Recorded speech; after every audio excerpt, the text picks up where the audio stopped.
what that means. We're live!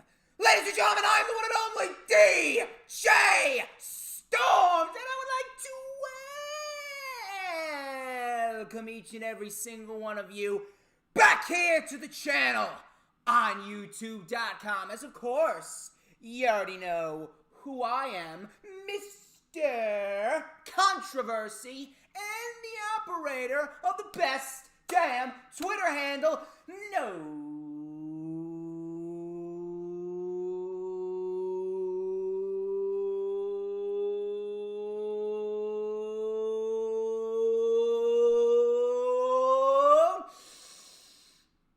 wait for it. Wait for it. To mankind!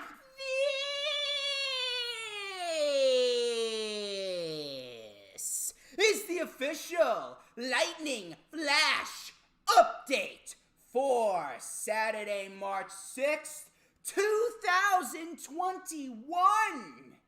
As we sit just 24 hours away from AEW Revolution, which of course is streaming live tomorrow on pay-per-view and Bleacher Report Live. Are you ready? Are you ready for a good time? You always gonna have a good time with DJ Storms. Where is the posse at?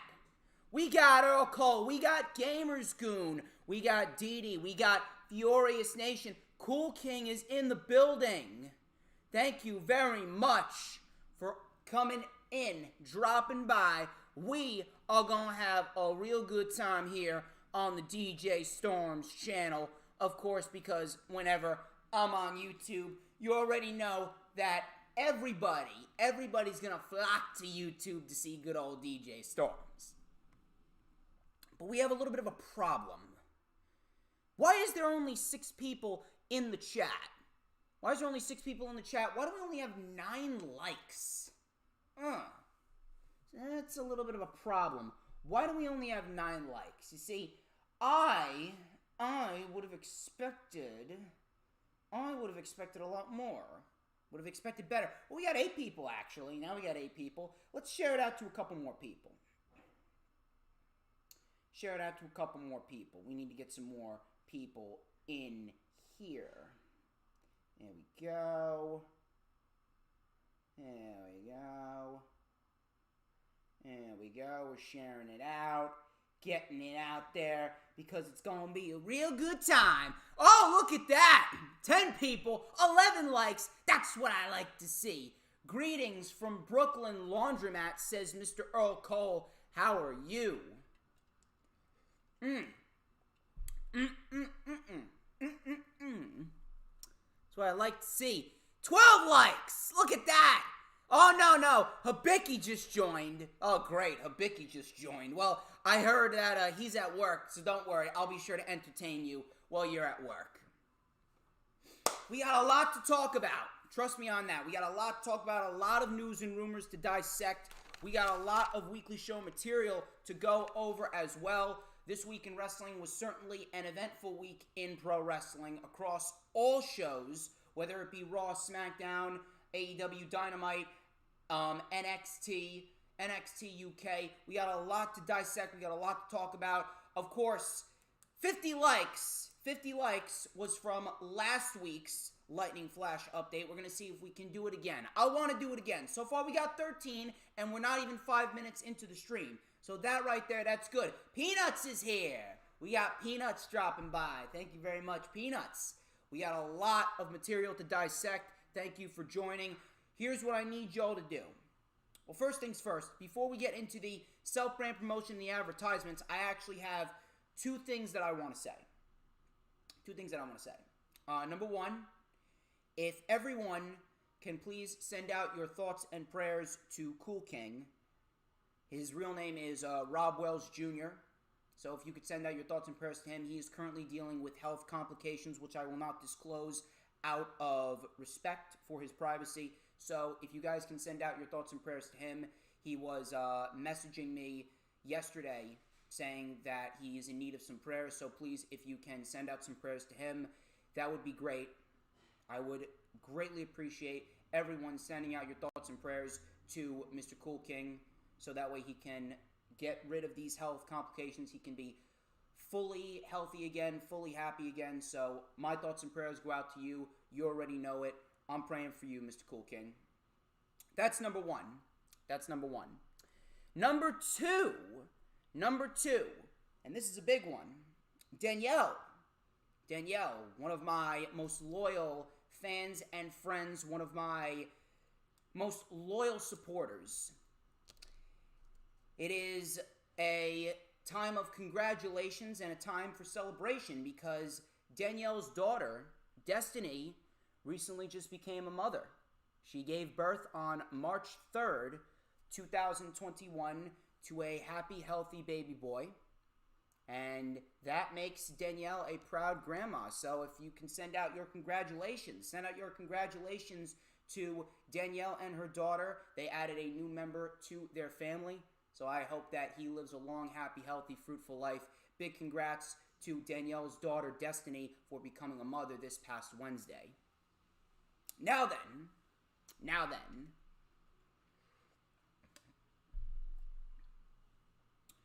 we got some shit to talk about. But before we get into that, I need y'all to do some really, really, really important things. Number one, follow me on the Twitter sticks at HistoryMaker DJS. You'll find out why I am the operator of the best damn Twitter handle known to mankind. So please go and follow me on Twitter. Also, follow me on Instagram. Follow me on Instagram at the DJ Storms.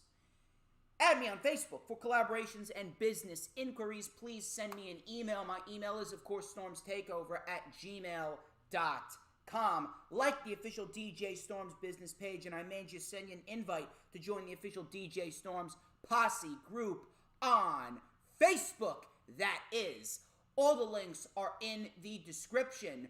We got Ant Won't Stop, who recently just put out an excellent song for AEW Revolution, so please go subscribe to his channel and check out his most recent song. Also, if you haven't already done so, after the stream is over, please go check out the rundown for AEW Revolution with me and Mr. Earl Cole, where we dissected everything that's going down tomorrow night on AEW Revolution. The link is in the description. We are at 88 views, I believe. We are at nearly 30 likes. So if we can get to 100 views by tomorrow and we can get to 30 likes by tomorrow, I would greatly appreciate that. That is the goal. Please, please, please, please help us get to 30 likes and 100 views by tomorrow before AEW goes live on pay-per-view. The link is in the description. We are almost 10 minutes into the stream. We got 12 people watching. If you haven't already done so, I don't really know what the fuck you're doing, but you see there's this great little thing. It's called a like button. This like button is right down there, you know?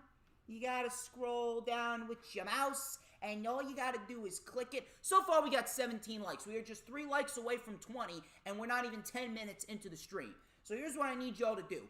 We need to get to 50 likes again. We got to 50 likes last week. That was the most liked Lightning Flash update ever.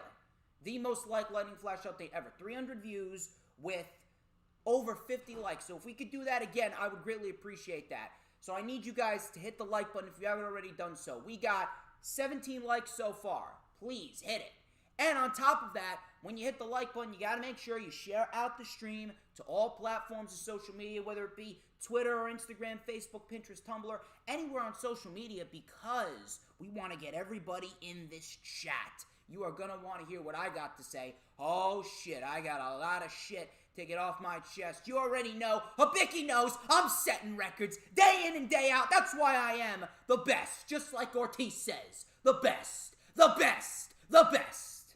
Of course, Share out the stream on all platforms of social media. That way we can get everybody in here, because everybody wants to watch DJ Storms, whether it be your mom, your dad, your brother, your sister, your aunt, your uncle, your grandmother, your grandfather, your acquaintances, your associates, your co-workers, your dogs, your cats, and especially your guinea pigs, because guinea pigs are said to live a long, happy, healthy, fruitful life when they see a DJ Storms production. Of course, we gotta get those guinea pigs in here, because everybody loves them some DJ Storms. Of course, keep the chat alive. You already know.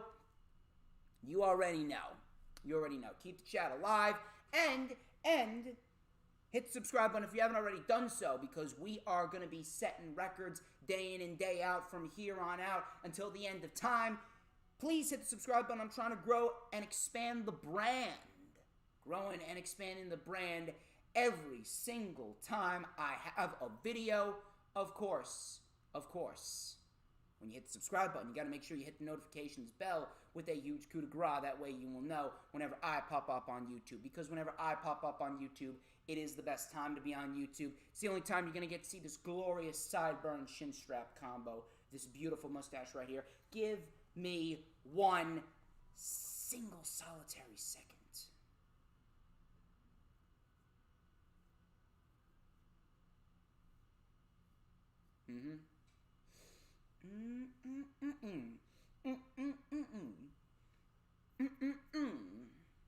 Everybody wants a piece of the Stormsmeister.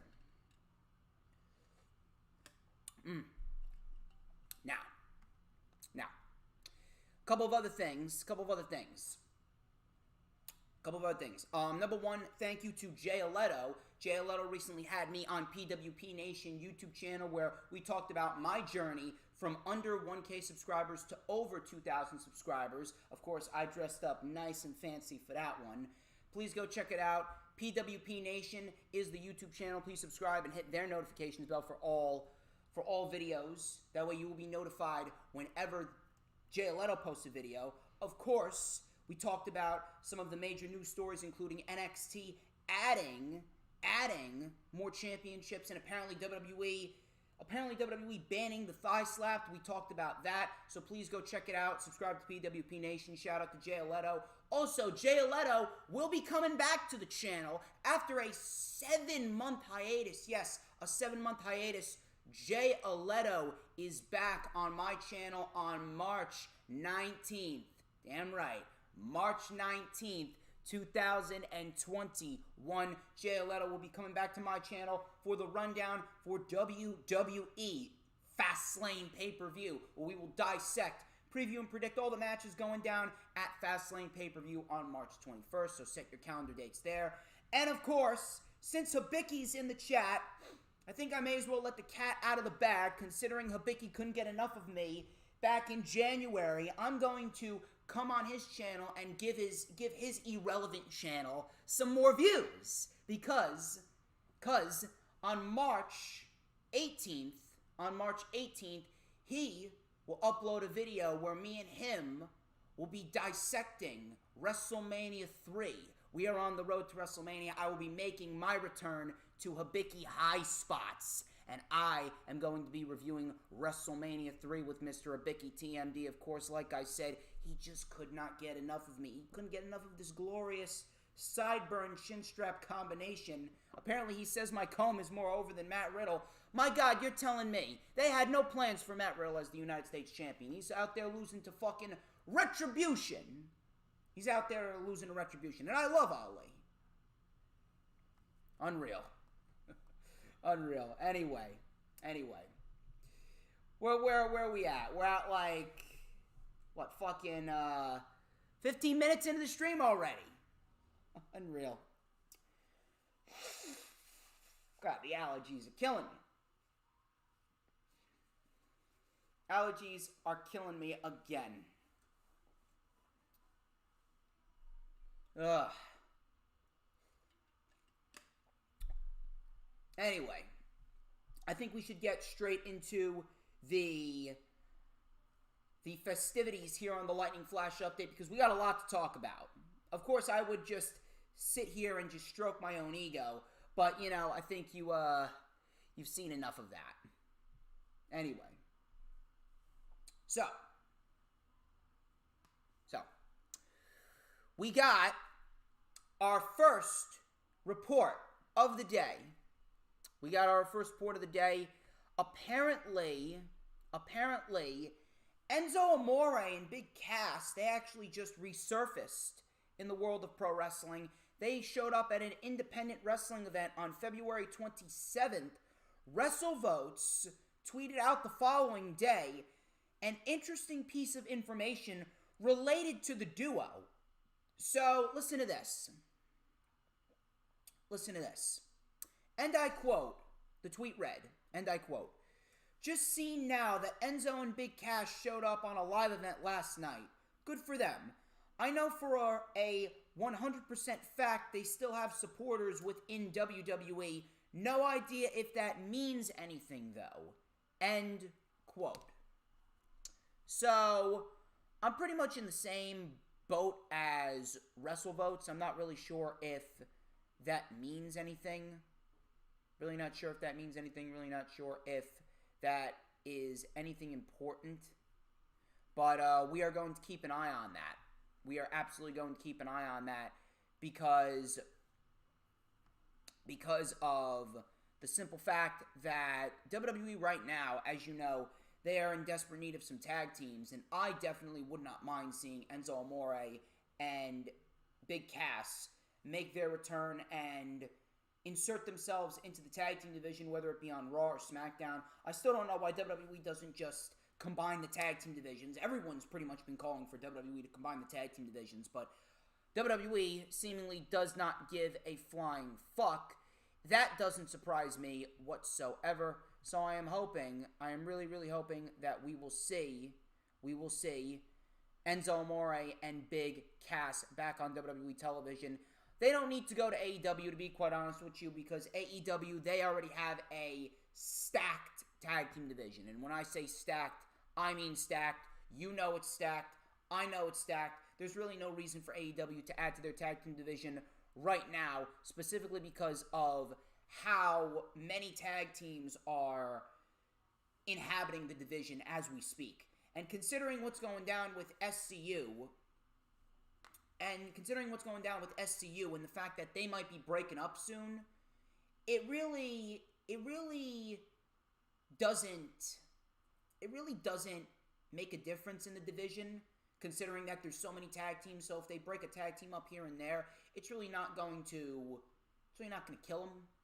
So at the end of the day, Enzo Amore and Big Cass, they would favor much better in the WWE. Hopefully they'll favor much better the second time around, considering that their first run was an absolute fucking flop, not because of their own undoing, because WWE just did not know how to properly book them. Instead, they book Enzo Amore to win the fucking Cruiserweight Championship, and then put Big Cass in a feud with fucking Daniel Bryan. At least now we know that they're much better off, and now I'm hoping that we do see them back in the WWE. Hopefully we see them fighting for the tag team titles. And don't worry, I will be talking about NXT and the fact that they're making women's tag team championships. We're going to talk about that a little later on, but moving on to my next report. I actually got a report on Zelina Vega, aka Thea Trinidad. Now, Tony Khan mentioned on Wrestling Observer Radio that he was waiting for Zelina Vega's non-compete clause to run out before engaging in any talks about signing with AEW. Now, that's actually smart on Tony Khan's part, and I would actually love to see Thea Trinidad as a part of AEW, and I would actually have the perfect role for her. If anything, if we do see Thea Trinidad sign with AEW, I can absolutely see her managing Santana and Ortiz. Because Santana and Ortiz, they look like they're getting back to what they were doing in their LAX days in Impact, feuding with the Lucha Bros. So we could possibly be looking at Santana and Ortiz leaving the Inner Circle. You know something's going down because they weren't necessarily happy with the fact that Jericho and MJF are going after the tag team titles. Of course, Sammy and MJF, that's the big story that they're playing with the Inner Circle right now, but I can absolutely see Santana and Ortiz leaving the inner circle, and we could possibly be looking at Santana and Ortiz being managed by Thea Trinidad, and Thea Trinidad could possibly lead Santana and Ortiz to the AEW World Tag Team titles by the end of the year. And if that's the case, that's going to be huge for Santana and Ortiz, and I'm going to be very happy that Santana and Ortiz are going to get that opportunity. So if Thea Trinidad is going to be showing up at maybe Revolution, maybe sometime on Dynamite after Revolution, I would absolutely pair her with Santana and Ortiz, and I would lead them to the AEW World Tag Team Championships. That would be a picture-perfect storyline to tell with Thea Trinidad, Santana, and Ortiz. I got some news about Roman Reigns and where he's going after WrestleMania. On Wrestling Observer Radio, Dave Meltzer noted that WWE is actually saving a feud for Roman Reigns after WrestleMania 37. That feud would be Roman Reigns versus Cesaro. Now that I'm actually very pleased about, simply because of the fact that if I was booking this, and I had creative control over Roman Reigns and where he would be going after WrestleMania, if I'm going to be quite honest with you, there's one guy that would absolutely benefit from beating Roman Reigns. If there's one guy on that roster that I would choose to beat Roman Reigns, it's not Big E, it's not Brock Lesnar, it's not Daniel Bryan, certainly not Dwayne Johnson. If anything, I would give that win to Cesaro. I mean, why the fuck not? If anything, I would build Cesaro up over the course of the next 5 months, and I would give Cesaro the opportunity against Roman at SummerSlam, and I would have Cesaro win. If I'm going to be quite honest, why wouldn't you? Cesaro is everything that you want in a superstar. He's a world championship caliber athlete. He's well overdue for a major singles push. He hasn't gotten a major singles push since he won the United States Championship in 2012 from fucking Santino Marella. Why wouldn't you want to give Cesaro that opportunity? There's one guy on that roster that would benefit the most, it's Cesaro. Especially with what they've been doing with him and how they have him going into a feud with Seth Rollins. They could have anyone go into a feud with Seth Rollins of all people. But they're choosing Cesaro to go into a feud with Seth Rollins. And I would like to believe that that has Daniel Bryan written all over it. Because Daniel Bryan, he's now a part of the creative team. And news did come out that Daniel Bryan wanted to place Cesaro in that role in the gauntlet match where Shinsuke Nakamura had that great performance. So, if anything, I think that Daniel Bryan could very well have an influence over Cesaro and an influence over creative that could very well push Cesaro to the realm of superstardom. I'd like to cross my fingers on that. And I really do hope it continues. But if there's one guy that I would choose to beat Roman Reigns, it would be Cesaro. I would do Cesaro Roman at SummerSlam, Cesaro beats Roman, and I would have Cesaro carry the Universal title into next year's WrestleMania. Why the fuck not?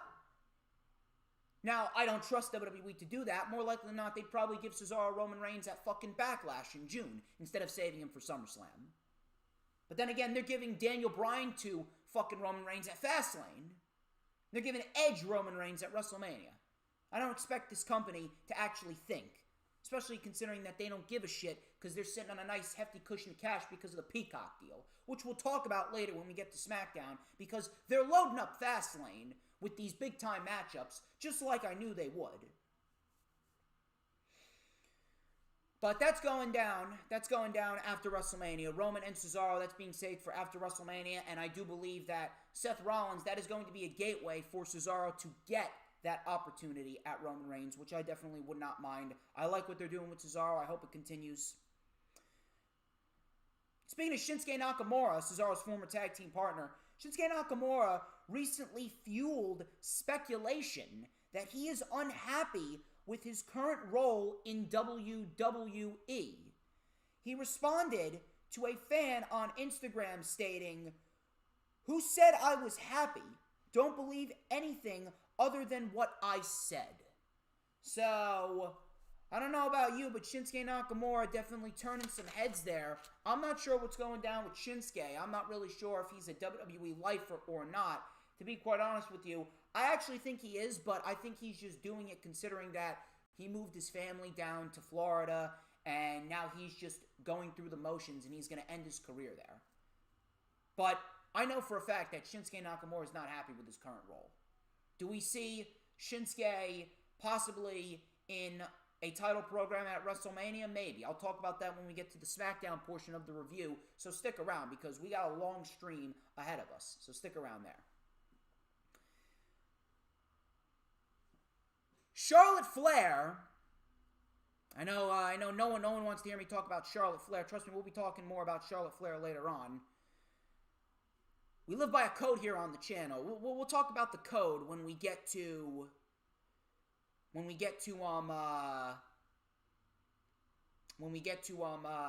Raw portion of the review. So stick around for that. Shows Charlotte Flair. She's currently engaged to Andrade, if you've been living under a rock. And she was speaking to Scott Fishman of TV Insider. She revealed that she actually pitched an on-screen partnership between the two. She stated, and I quote, "I've actually pitched working with Andrade on screen. I would be very much open to that. I've done a lot in my career, but no one has seen me in an on-cam relationship or in that light. I can come across cold on TV," end quote. Oh, you come across cold on TV, sweetheart. Trust me on that. But as far as this goes, I really don't understand why. I really don't understand why we haven't seen the on-screen relationship between Andrade and Charlotte Flair. I really don't. Because if we're going to be quite honest here, that is probably the best role for Charlotte Flair to be in. Charlotte Flair has done so much, undeservedly so much in just a 7-year period, and her career ain't even half over, that we're just sick of seeing her. There's very little that Charlotte Flair hasn't done, and that's quite sad considering that there are a lot of people who haven't even gotten a crumb of what Charlotte Flair has gotten. But Charlotte Flair, if Charlotte Flair would be in an on-screen relationship with Andrade, that would actually be great for both individuals. Charlotte Flair managing Andrade and getting him over, putting him into the realm of superstardom would be great. I don't understand why Charlotte wasn't managing Andrade earlier this year and Andrade didn't win the Rumble to face Drew McIntyre at WrestleMania. And Andrade would be the one to defeat Drew McIntyre at WrestleMania. And Andrade would be the WWE champion. But considering that Vince McMahon apparently doesn't see anything in Andrade anymore, I don't know what the fucking point is. I really don't. He doesn't see anything in Aleister Black either. Aleister Black realistically should have been the one to take the title off of Drew McIntyre. What the fuck do I know? I'm just some irrelevant, narcissistic bully.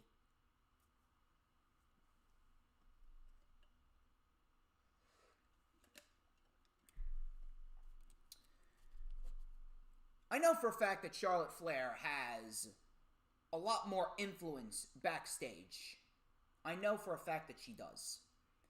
So, I'd like to believe that she pitched working with Andrade. I would. I'd like to believe, but to be quite honest with you, I don't know why. Something tells me that she did it once, and then she did not give a shit after that. And now she's just going along with the motions, considering that she knows that WWE is in her back pocket. I don't know. So, we got that. I got another report from Dave Meltzer. I actually got an injury report from Dave Meltzer. Dave Meltzer explained that Wesleys' hand injury is not a work. He has legitimately broken his hand.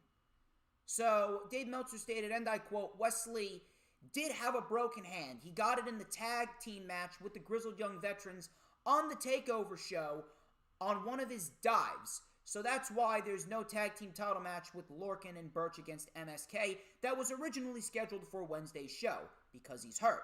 So the injury angle that they did on TV last week was to cover up for a real injury. So he's actually really hurt. End quote. Now that fucking sucks. That fucking sucks because MSK, it looked like MSK was legitimately going to be the next NXT Tag Team Champions. And to be quite honest, I would have given them the tag team titles because of how great they've been. We already know how great MSK were in the Dusty Rhodes Tag Team Classic. I originally thought that they were going to have the Grizzled Young Veterans. They were going to have the Grizzled Young Veterans take their spot, considering they were the runners-up. And I thought they were going to have the Grizzled Young Veterans get the title shot at Lorcan and Birch. And to be quite honest, that would have actually told a real good story. They could have used this on-screen storyline as a means to build heat for the Grizzled Young Veterans. And the Grizzled Young Veterans could have gotten the tag team title opportunity. The Grizzled Young Veterans could have won. And then MSK could have fought back up the ladder. And they could have beaten the Grizzled Young Veterans to become the NXT Tag Team Champions. I'm not sure why they didn't go that route. Now, I don't really know what's going to happen. I hope MSK, Wesley, comes back stronger than ever, but that's what's going down. I'm guessing he should be back after WrestleMania. It only takes about 6 weeks, I would say. For a broken hand to heal, depending on how bad it is. I mean, considering he finished the match, maybe it was just a regular fracture. I don't think it was a complete break. It looked like a regular fracture. Maybe. We'll see what happens. But thoughts and prayers go out to Wesley of MSK. I hope that he recovers quite nicely. We got a report from WrestlingNews.co, and this is actually a doubleheader. Report right here. Apparently, according to WrestlingNews.co, Vince McMahon is furious about the plans for WrestleMania 37 being leaked. This includes the main event of Edge versus Roman and the tag team match involving Miz Morrison, Damian Priest, and Bad Bunny. As a result of the leaks, WWE is not telling the wrestlers what they're doing at WrestleMania. Let me repeat that. As a result of the leaks, WWE is not telling the wrestlers what they'll be doing at WrestleMania. You heard me correctly.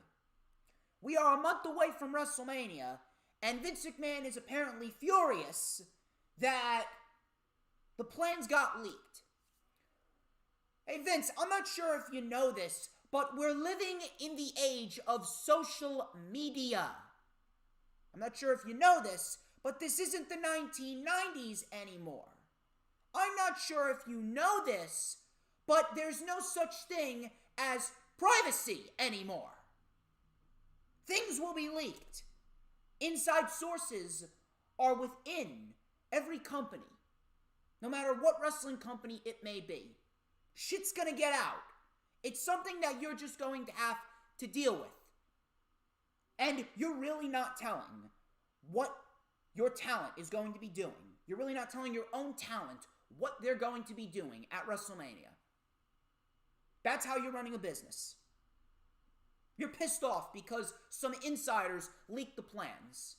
You're pissed off because you haven't evolved and you can't deal with the age of social media. You're so pissed off that you're not telling your talent what they'll be doing at WrestleMania.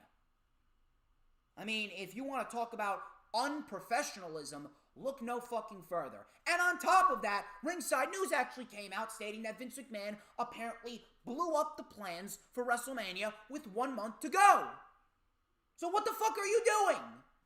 You literally blew up the plans and scrapped all the plans for WrestleMania with 1 month till the show. 1 month till the show. And you're literally booking the show on the fly. You're literally trying to piece this show together last minute. You're piecing the show together last minute. The biggest show of the year being pieced together last minute. And this all goes back to what I've been saying for weeks. I've been saying this for a solid fucking month. This all goes back to the Peacock deal. The WWE, more and more, they make money. The less and less that they give a shit. And this is going to be the problem until Vince McMahon is finally out of office. WWE just doesn't care because they're making money. At the end of the day, the money's always going to be there. The money's always going to be there. WWE is not going to go out of business. But at the end of the day, you should be obliged. You should focus on putting out the best possible product so that way you don't need to pull out these slick slide business tactics from your back pocket. Maybe if you'd actually book good shows, generate intriguing storylines, generate interest the right way, generate interest the natural way, push superstars that the crowd actually wants to fucking see, maybe the ratings will go up, the merch will go up, the interest will go up, more people will watch, more people will talk about your company, and maybe you'll be able to generate money without the use of all these last-minute slick and slide business tactics like fucking selling the network rights to Peacock or doing the Saudi Arabian deals. Not that I really care about the Saudi Arabian deals, because at the end of the day, I just care about them putting on a good show. Maybe if they put effort into those shows, maybe I wouldn't be shitting on them. But maybe you wouldn't have to go forth and do all these crazy-ass deals just for the sake of making money. I get that it's a fucking public company, but there's no excuse for putting on shit television. You have the most talented roster on the planet, and you literally put on a show that gets worse and worse and worse, both on Mondays and Fridays. SmackDown this week sucked as well, which we'll talk about. I don't fucking understand. I really don't.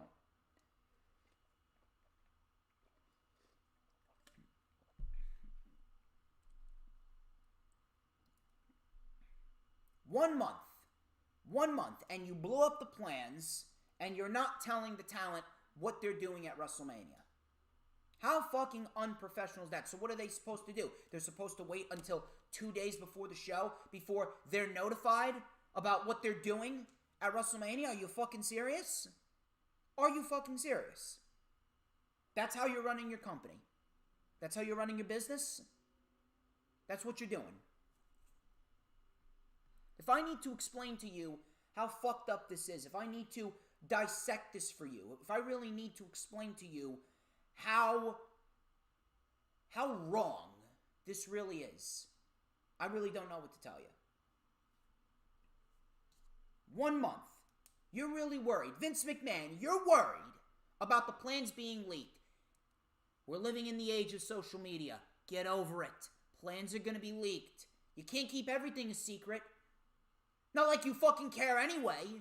I mean, just look at what's going on Monday Night Raw. You gave the fucking Miz the WWE Championship for 8 days. Correct! I'll give you a correct.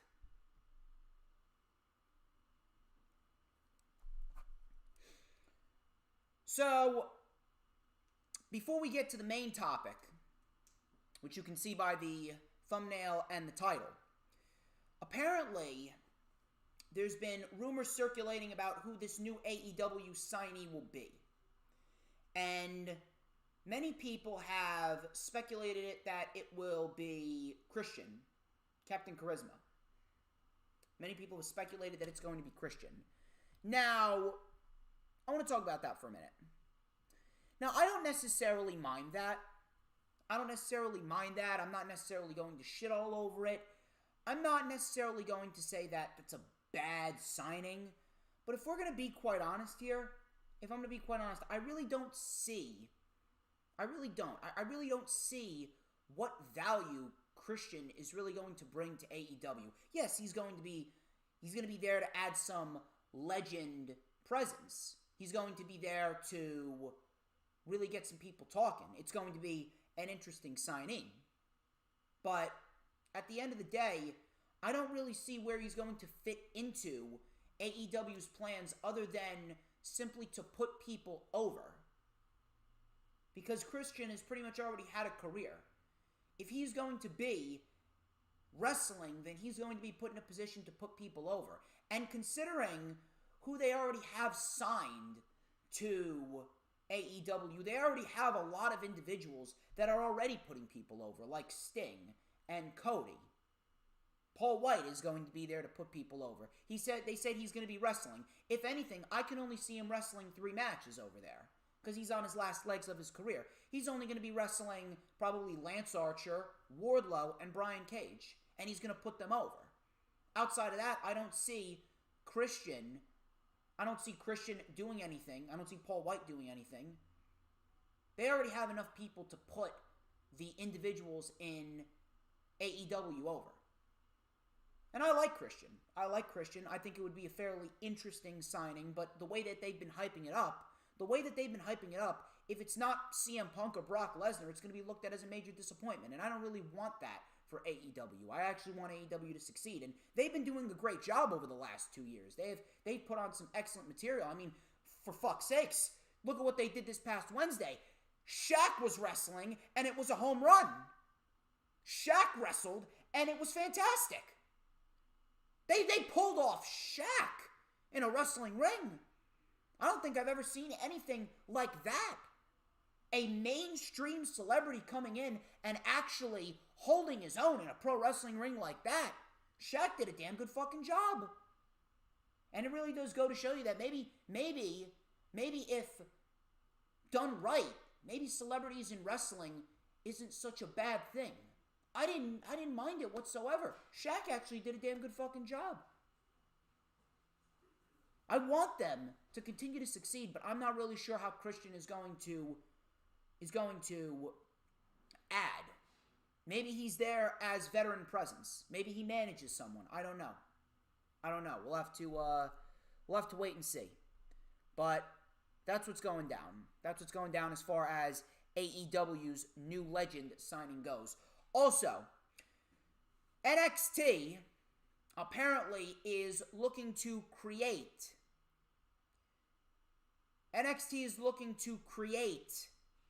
their own women's tag team championships. And I want to ask why. I don't understand why we need another set of championships. You're pretty much adding another set of championships just for the sake of adding another set of championships to your company. How many champions do we got across the entire WWE landscape? Across all brands? Just think about it. We got about 9-10 championships on the main roster. We got about 5 championships in NXT. And then we got about, 4 championships in NXT UK? That's 19, 20 fucking championships in the entire fucking company. You need to realize something. They need to realize that too much of a good thing is not a good thing for anyone. Too much of a championship is not going to be a groundbreaking thing, just in general. Championship should actually mean something. How many championships on the main roster can you legitimately say means something? The only championship that actually has any value as we speak right now is probably the Universal Championship. And maybe the Intercontinental Championship, because the Intercontinental Championship's got this storyline with Big E and Apollo. Big E's done the Intercontinental Championship fairly well, and the storyline with Apollo has been great. And Apollo could very well become the Intercontinental Champion. He's going to make the IC title look great. So I'm not shitting. I'm not shitting on the Universal title or the IC title, but outside of those 2 titles, every single championship just feels like a fucking prop. So at the end of the day, you know, what are you going to do? At the end of the day, are you really going to put another set of championships on NXT? Now listen, I understand that NXT's NXT, but with everything that's going on with the main roster, why would you want to keep the women's tag team titles on the main roster when they're legitimately doing nothing with them? The women's tag team titles have not had a fucking sense of relevancy since their debut. There's literally no fucking tag teams on Raw or SmackDown that are going to benefit. Shayna and Nia aren't even a real tag team. They were a tag team that was thrown together to give the titles to just so they could spark up the feud with Sasha and Bayley. So I don't fucking understand. I really don't. And don't even get me started on the NXT Women's Division. The NXT Women's Division, probably the best division for women in the world. Why wouldn't you want the women's tag team titles there? Why do you need to create your own set? Why not just put the women's tag team titles that you have now on NXT? That way, you can build them around NXT, and then you can have Dakota Kai and Raquel Gonzalez float between NXT, Raw, and SmackDown, and actually develop some prestige for those dog shit titles. I don't understand. We don't need NXT women's tag team titles. Just put the regular women's tag team titles on NXT and use them to build up others, because you actually have a fucking women's division worth investing in with NXT. And you actually have tag teams in the women's division in NXT, like Casey and Kaden, or Ember and Shotzi, Aaliyah and Jessie Kamea. You got fucking Indy Hartwell and Candice LeRae. You got plenty of other women in there that you can pair in as a tag team. Gigi Dolan and Cora Jade. They made their debuts not that long ago. You actually have people in NXT that you can actually invest in as far as the women's tag team titles go. Why keep the women's tag team titles on Raw and SmackDown when they're going nowhere? Unless we're getting Dakota Kai and Raquel Gonzalez versus Shayna Baszler and Nia Jax at WrestleMania in a rematch.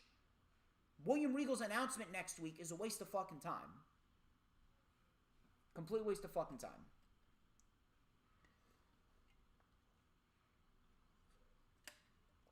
So, moving on to my last report. Apparently, Matt Men Podcast, they tweeted out a tweet related to NXT that absolutely blew up. And the tweet read, and I quote, hearing from a reliable source that NXT will be moving to Tuesdays starting on April 13th. Should be announced fairly soon. Now, we've been waiting for this for a while. I actually had a feeling that an announcement was coming, considering it's been a while since we heard from any source relating to NXT moving to Tuesdays, considering that they did announce that NHL and NASCAR, they're going to be moving to USA on Wednesday nights. So, if this is true, I'm very, very happy to hear this. Also, apparently, there's also a takeover that's being rumored. Apparently, they might be doing a takeover on April 8th. April 7th and April 8th. Apparently, we could be looking at a 2-night takeover, considering that WrestleMania is 2 nights. I'm not sure if they're going to do this, but if they're going to do this, I don't understand why they haven't already announced it. But NXT, they're moving to Tuesdays. Very, very happy to hear this. It should have been done a long time ago.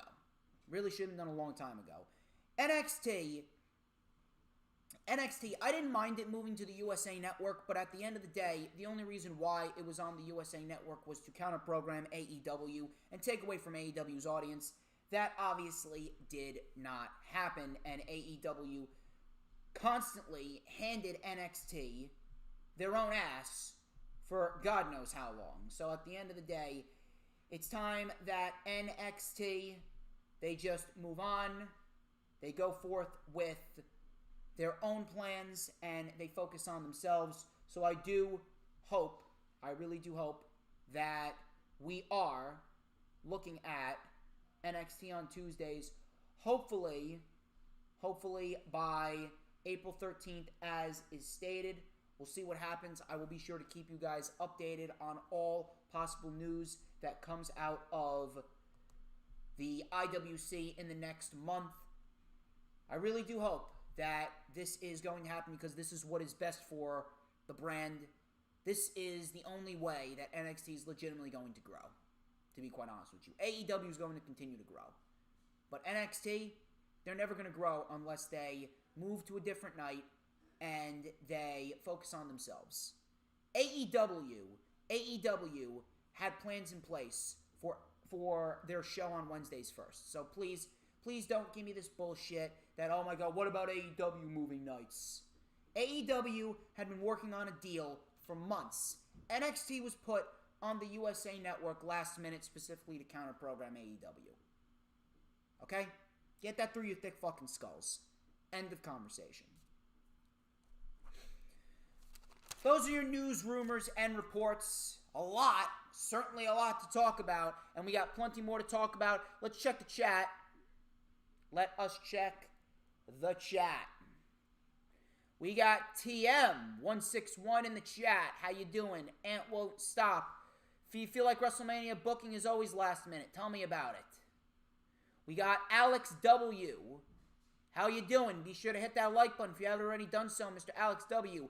Efron Cortez Jr. They're finally trying to reestablish the IC title. Very, very true. Hit that thumbs up if you haven't already done so. Big boy Johnny, thank you for coming into the chat. I greatly appreciate you. We got 14 people watching. That's what I like to see. We are 14 strong in the chat. 22 likes. But I think that we can do better. Here's what I want y'all to do. I want y'all to share out the stream. Let's see who's shared out the stream. I'm going on to my Twitter. We're going to check this live before we get into the weekly show reviews. We are going to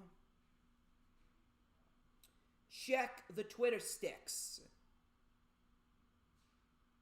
There we go. Danielle shared it out. Good, good, good. That's what I like to see. Where's Ruben? Could have sworn that Ruben would have shared it out. Apparently he has not. Where are you, Ruben? Where is David Maniscalco? I know David Maniscalco. I know he's here. Come on. David Maniscalco. I need y'all. I know you're in here. I need y'all to share out the stream because we got some shit that we are going to talk about. Alright? Alright? Thank you very much for sharing. We got a lot of people sharing, indeed. Got a lot of people sharing, indeed.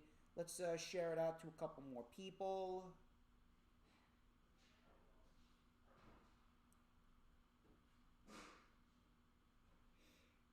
Share it out to a couple more people.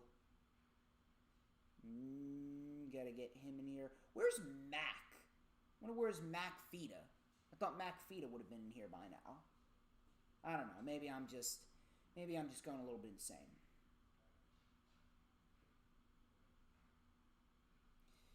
Couple more people sharing it out.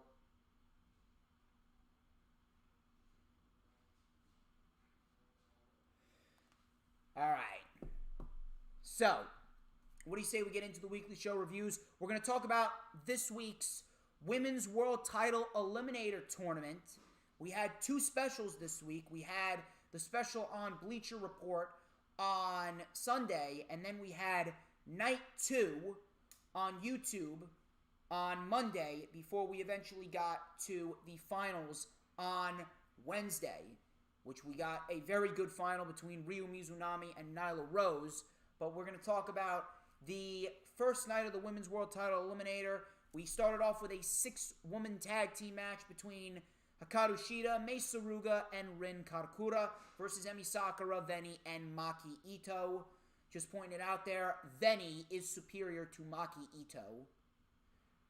Now, this was a very good match, but ultimately, it was a standard 6-woman tag team match. I didn't really give a shit. It was a good match. Not going to deny it. All 6 women worked hard. So Emi Sakura with some nasty backbreakers to Rin Karakura. Karakura with a Northern Lights to Veni for a 2. We had a jumping DDT to Veni. Suruga then tagged in. She got dissected by Emi and Maki Ito. Maki Ito can sing, but man, this happy-go-lucky, bubbly kawaii character is fucking terrible. So, Emi and Shida, they traded some strikes back and forth. Maki Ito with a swinging DDT on Shida. Everyone started taking out everyone. We had Emi then locking in a double submission hold on Suruga and Shida. Veni with a moonsault to the floor on Shida. Then we had a moonsault in the ring on Shida. Suruga barely saved it. We had a Liger Bomb, but Shida was able to kick out. Karakura with a Frankensteiner. We had a superplex by Shida. Big brainbuster for a 2. Things started really breaking down. Veni then caught the Tamashi, the running knee from Hikaru Shida, and Hikaru Shida gets the win for her team, heading into her title defense at Revolution, and that was pretty much that. Yuka Sakazaki took on Ryu Mizunami. This was the Japanese finals of the bracket. Good match right here. Now, I thought that they were going to give it to Yuka Sakazaki, but apparently Yuka Sakazaki still has obligations in Japan, so they gave it to Ryu Mizunami, and Ryu Mizunami ended up winning the entire fucking tournament, which I don't necessarily mind. I don't necessarily mind that much. I still would have given it to Britt Baker, but apparently they're saving Britt Baker for Hikaru Shida at Double or Nothing, because they want to give Shida a year-long title reign.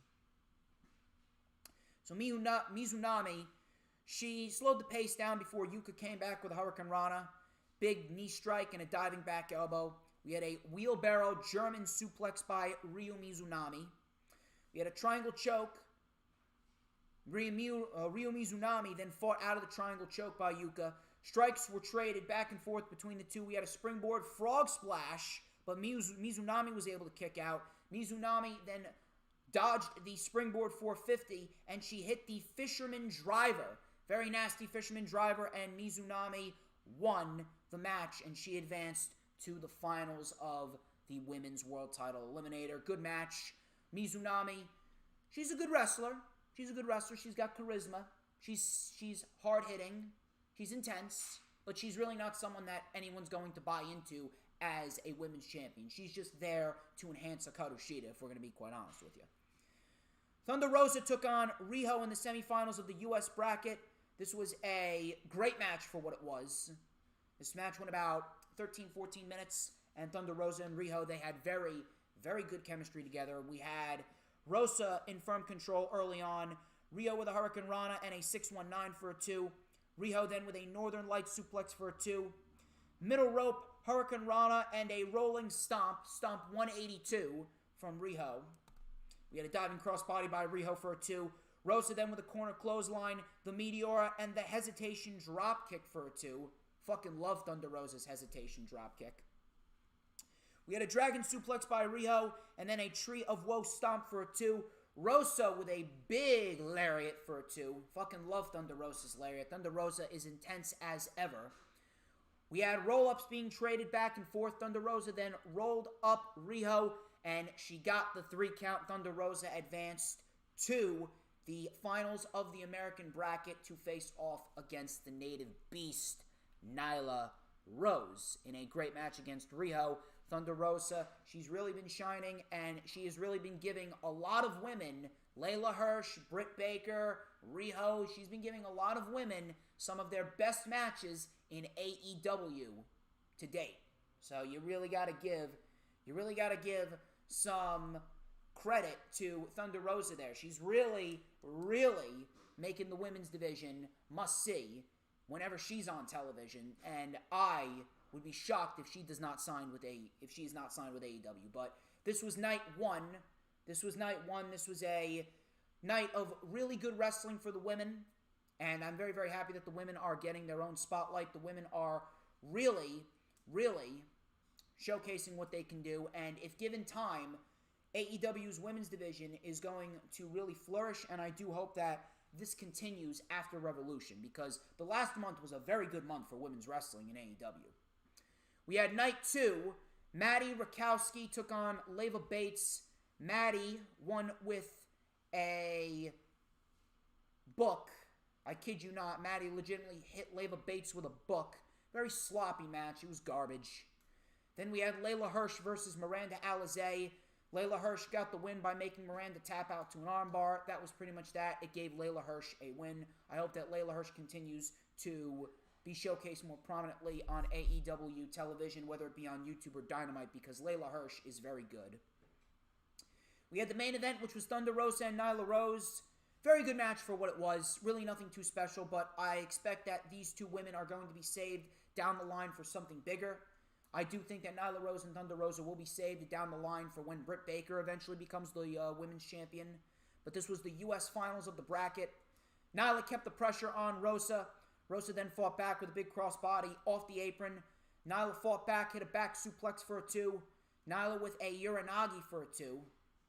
Rosa then fought back with a corner clothesline, Meteor, and hesitation dropkick. We had a big missile dropkick by Miss Thunder Rosa for a 2. Nyla Rose then with a diving knee to the back of the head. And I love that diving knee. Nyla Rose and that diving knee is fantastic. Nyla Rose, let me tell you something. You can shit on Nyla Rose for being over-pushed or whatever, blah, blah, blah. But Nyla Rose, she has definitely come a long way. Nyla Rose is a very, very good pro wrestler.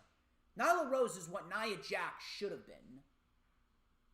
So, Nyla then hit a Death Valley driver, but that only got a 2 count. Nyla actually has a very nice Death Valley driver, too. Very intense. Drops the woman high on the neck and shoulders. I like that. So, Rosa then got Nyla up in a backdrop driver, but Nyla was able to stay alive. Rosa then came off the top, but Nyla caught her in a beast bomb, similar to what Batista did to John Cena all the way back at SummerSlam of 2008. And Nyla ended up winning with the beast bomb in midair. Very nice ending for the win.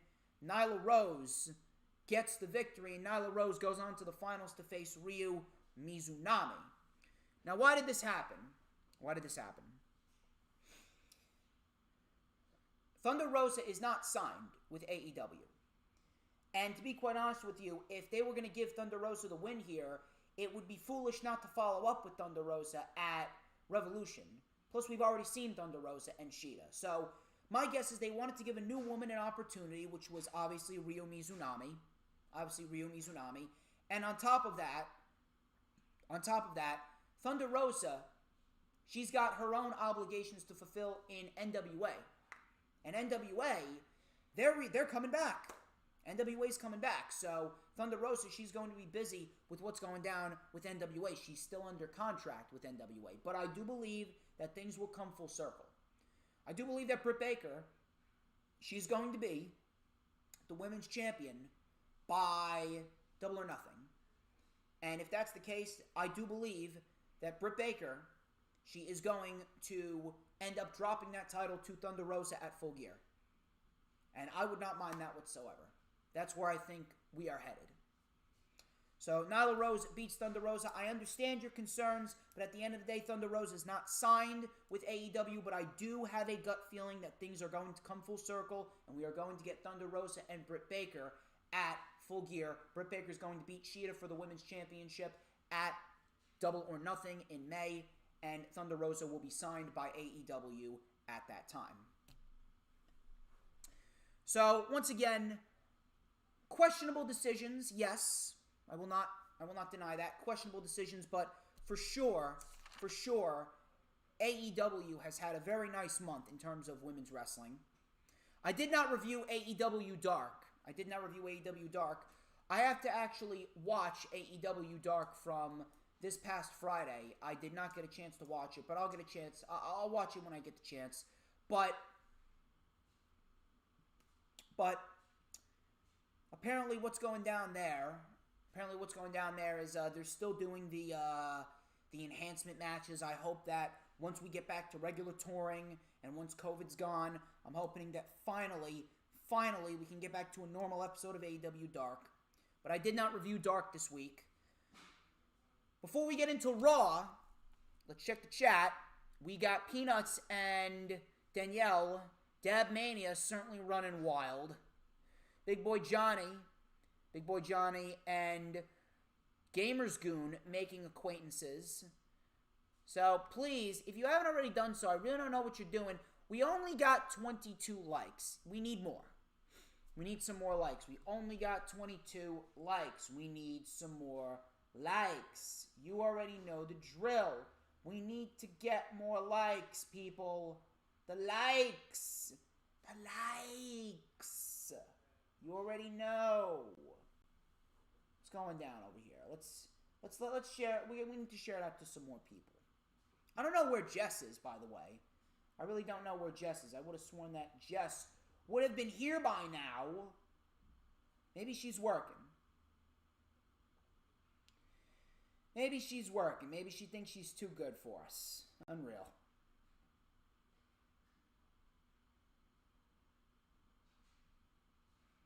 Where's Rick from Adelitas Way? I don't know where he is. Would have sworn that he would have been here.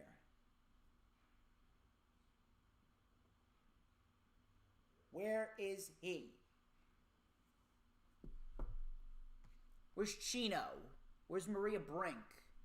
I know that even the celebs love DJ Storms. And trust me, you're going to love me even more after this Raw review.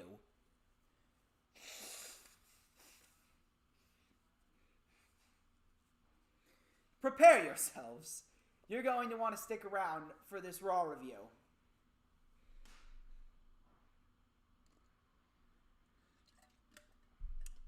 As of course, I reviewed Raw.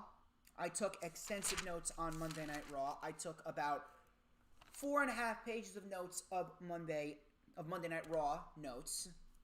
I'm saying notes enough. I think you will find my takes to be equipped and measured.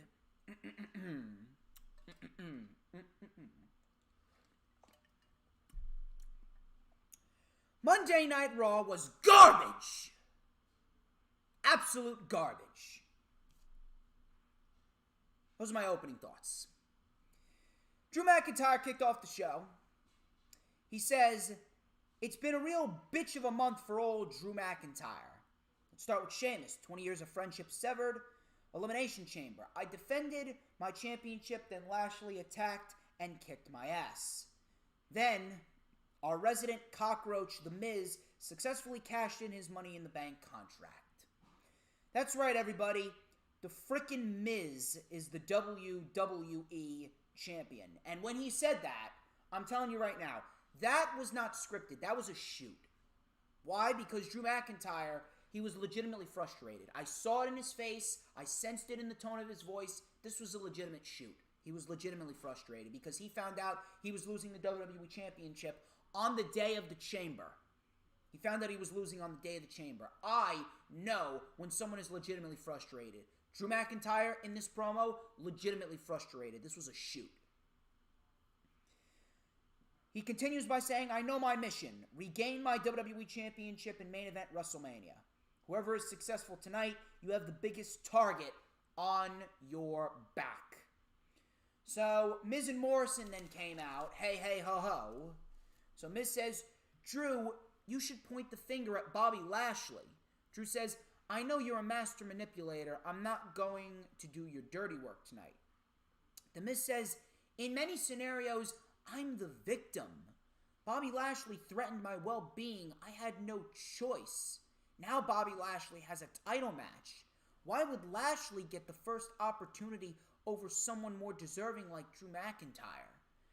And, of course, we had Morrison interjecting himself. He says, "Because Bobby Lashley." Miz goes, "Correct."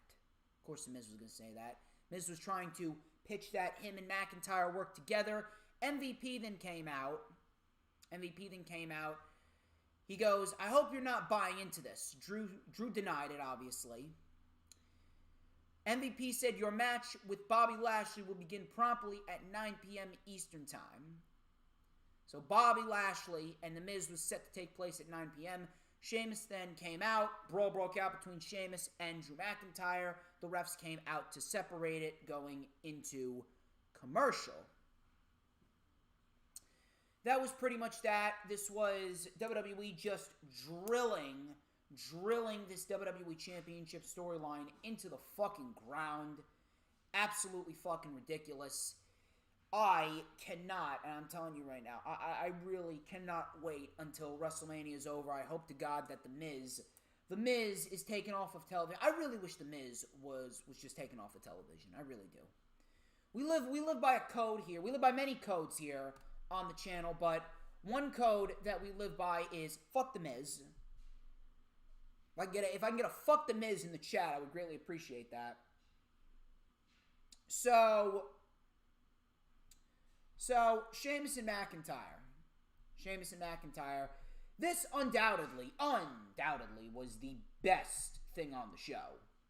bar none, hands down, this was the best thing on the show. There's absolutely nothing on the show that anyone else would have loved to invest in more. Trust me on that. The match itself was great. I'm just shocked that they didn't save it until Fastlane, because now what does McIntyre do at Fastlane? I wouldn't even be surprised if they put McIntyre against Lashley at Fastlane, and maybe that could be what we're looking at. So, we get Drew and Sheamus. This was undoubtedly the best match on the show. The only thing worth going back and watching on the show. This match was great. So, Sheamus with a bro kick to Drew McIntyre while Drew was caught up in the ropes. Coming back from commercial, he remained in control. Drew then fired back with a big belly-to-belly overhead. Drew with a belly-to-belly on the announce table, which looked great. Drew then with a suplex onto the table to Sheamus. These guys were hitting hard. They were doing some stiff moves in this match. Drew with a diving clothesline for a 2. Drew and Sheamus were then brawling on the top rope. Drew then with an overhead belly-to-belly off the top rope for a 2. Drew with a very nice spine buster. That got a 2 count as well. Sheamus with a punt knee strike, which got a 2. Then he connected with White Noise, but Drew still kicked out. Drew still was able to kick out. Drew then answered back with a future shock DDT for a 2. Drew then was up on the middle rope, and Drew hit White Noise on Sheamus himself off the middle rope, which got a 2. Sheamus then with an Alabama slam on Drew McIntyre, but Drew still kicked out. Sheamus and McIntyre then both went for their finishing move. Sheamus went for a bro kick, but Drew intercepted with a fucking brutal looking Claymore. And Drew McIntyre ended up winning the match. Great match. The only thing worth going back and watching on this show, and that was pretty much it. I don't really know what Drew does at Fastlane, but I actually have a little theory. I have a little theory about what happens. We could possibly be looking at the triple threat match that some people have been calling for at WrestleMania for the WWE Championship, which I will talk about. So, then we got Naomi versus Nia Jax. Naomi was absolutely fucking squashed. She deserves better. Absolutely fucking ridiculous seeing this happen to Naomi. If anything, Naomi should be in the fucking Hurt business, and she should be fighting Asuka at WrestleMania, winning the championship, if we're going to be quite honest. We had a powerbomb chokeslam combination for the win. Naomi was completely squashed by Nia Jax. Bobby Lashley came out for his WWE title match. The Miz was in the back, and he was explaining to Adam Pearce that he had stomach cramps caused by stress. Lashley said, "Fuck this," and he ran to the back, grabbed the Miz by his face, and said he was going to take the title from Miz, threw Miz to the ground. Pearce then said, "You have till 10 p.m. Even if I have to drag you out there, you will defend the WWE Championship." Now, I understand why they were doing this, but at the same point in time, it was just getting fucking repetitive and tiresome. It was really just getting fucking annoying. I was ready to just get the fucking title off the Miz. I didn't give a shit if they were trying to keep people engaged. Just get the fucking title off the Miz, I was saying at this point. And I was actually a little apprehensive. That they were not going to give the title to Bobby Lashley. I was a little apprehensive, but they ended up giving it to him. We'll talk about that when we get to it. Braun Strowman, everyone's favorite guy that loves to mimic Thomas the Tank. Strowman Express. So Strowman came out. He says it's obvious that Adam Pearce and Shane McMahon have some type of vendetta against me. No one has a vendetta against you, Braun. You're just a complete fucking idiot. No one has any vendetta against you. You're just a dumb imbecile. He says, I watched Elimination Chamber, and without the Monster Among Men, it sucked. No, it was actually better without the Monster Among Men, because the Monster Among Men is a dead character. It was 1,000 times better. It actually would have been worse with you in it. He says, all of this is starting to piss me off. Well, you know what's starting to piss me off? Whenever I see you on television, Braun. You're starting to piss me off. I wish you would have been fired on Black Wednesday. So Pierce and Shane, they came out. Shane says, I'm here to help you. This is all about conflict management. It's all about communication. I know to resolve this conflict with WWE management, you should be working with WWE management. That's why your tag team partner is Adam Pearce. And this match with the Hurt Business is for the Raw Tag Team titles. Yeah, Braun Strowman and Adam Pearce, they're challenging for the Raw Tag Team titles. So Braun Strowman says if Pearce screws this up, he's going to get these hands. I don't know where the fuck this came from. I don't know where the fuck this came from. I don't know what the fuck their motto is. I really don't know.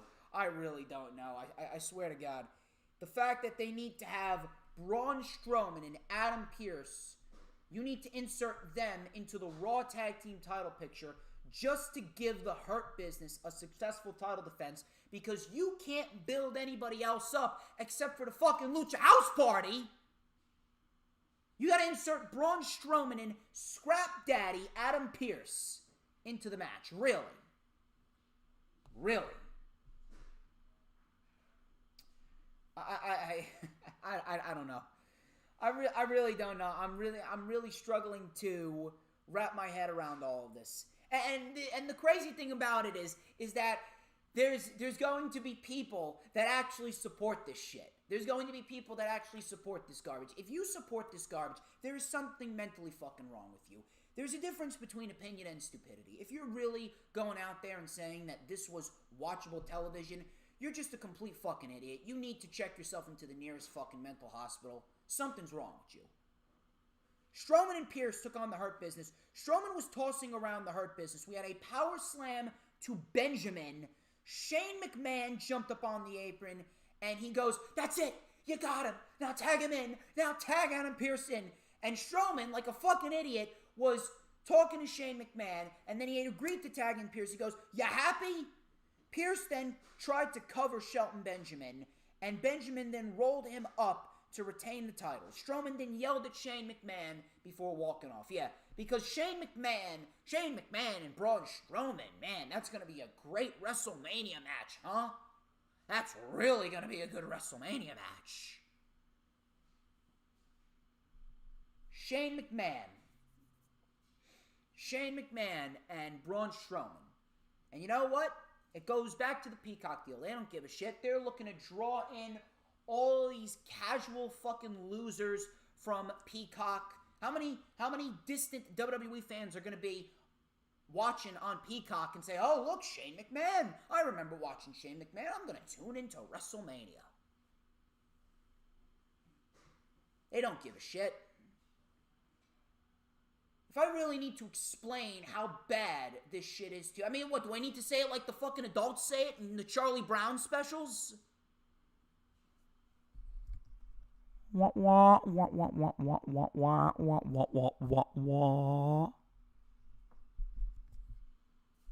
Translation, this sucks.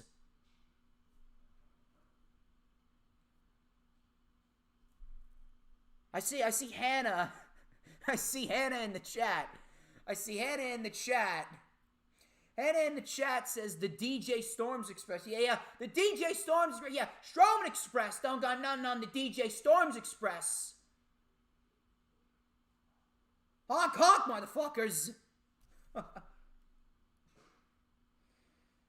Moving on, we had Damian Priest. He took on Elias.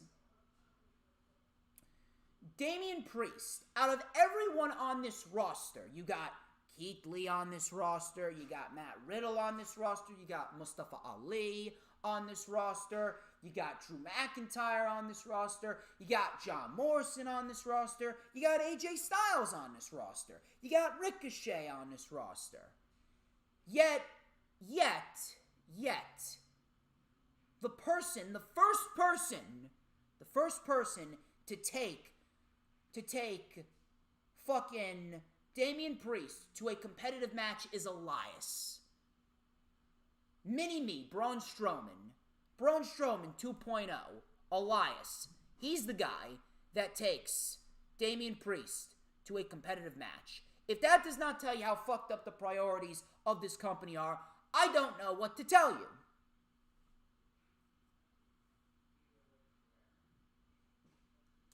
So Priest mounted a comeback, some swift strikes, flying corner elbow, and the broken arrow for 2. Elias then with a jumping knee to the face. That got a 2. Priest then with the bell clap, and then he hit the lights, which they apparently renamed Hit the Lights specifically to not confuse that with Reckoning of Retribution, although I don't really understand the fucking difference because Retribution is on the route to breaking up.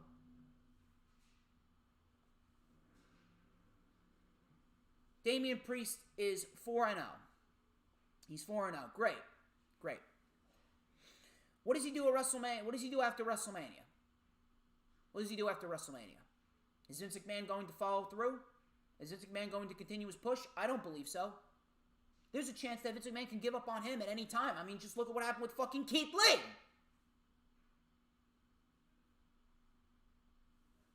Randy Orton, he was interviewed. He said, I don't know what the hell happened last week, but I know Alexa Bliss played a part in it. Now, unless Alexa Bliss wants to end up just like The Fiend, I suggest she move on with her life and she stay out of mine because there will be no compassion for what happens next. Alexa then came up on the screen, laughing. She said, Randy, you're so silly. She then had a Jack in the Box, and then there was a whisper in the background that said, bring him back. So, all of a sudden, Randy Orton then comes up on the screen. Randy Orton's watching Randy Orton on the screen. Yes, I know, it sounds retarded. Randy Orton's watching Randy Orton on the screen, and the Randy Orton on the screen said in a demon voice, he said, Randy, this doesn't end on your terms. Soon you will come face to face with everything you ever done. So he laughed. He laughed as Randy Orton, in real time, the Randy Orton that wasn't laughing, he coughed and hacked off screen as the Randy Orton on the screen was laughing in a demon voice. I know, it sounds absolutely fucking retarded. I don't know where this is leading. I don't know where this is leading to. I actually do know where this is leading to. This is leading to The Fiend. But it's not like anyone's going to give a shit about The Fiend. It's not like anyone's going to give a shit about this new character with Bray Wyatt. They fucked up with the Eater of Worlds Bray Wyatt. They fucked up with The Fiend Bray Wyatt. So you really think that we're going to give Bray Wyatt a chance after a third attempt? Sorry, WWE. You fucked up. I feel so fucking bad for Bray Wyatt. I really do. So Lashley and The Miz, they came out again. Miz tried to stall the match till WrestleMania. Match ended up beginning. The match began. The bell rang. The Miz ran outside, grabbed the title, and intentionally ran away to get himself counted out, and Bobby Lashley stood there like a fucking dumbass. Bobby Lashley had at least 5 seconds.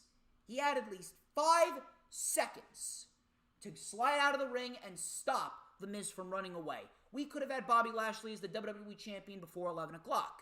But instead, Bobby Lashley was booked to stand there like a dunce. Yeah. Great booking, yeah. Fantastic shit right there. a nice little golf clap for that one. Bobby Lashley looked like a fucking dumbass, and Miz looked like the biggest fucking pussy ever. Lashley and MVP, they then went up to Shane McMahon, and Shane, he then made the match between Miz and Lashley for later on, or Miz would be stripped of the championship. So they kept on doing this bullshit, but my fucking God, I am absolutely fucking sick and tired of people praising and supporting The Miz when this is the type of individual he's portraying. This is not The Miz doing his job. The Miz is not portraying a heel. This cowardly chicken shit heel, gimmick and character, it is outdated. That is another thing, needs to fucking die. This chicken shit heel gimmick, this needs to absolutely fucking die. That gimmick does not work when you are a champion. It doesn't.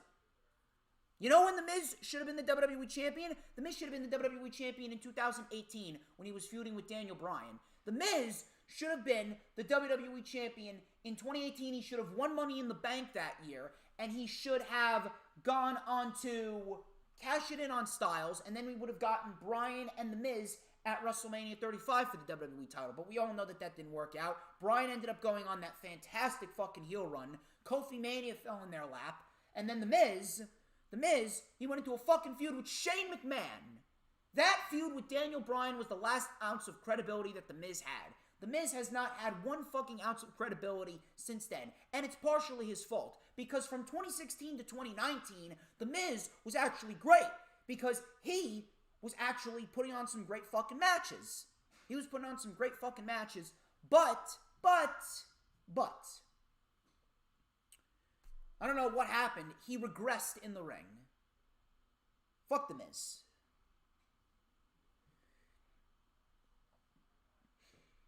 Charlotte Flair came out. Oh, by the way, I'm not sure if you guys know this, but, there's like this little thing that I say on this channel. What is it? Something about, it's, what is it going on? Oh, yeah, that's right. It's fuck Charlotte Flair and all of her supporters. If I can get a fuck Charlotte Flair in the chat, I would greatly appreciate that. Fuck Charlotte Flair.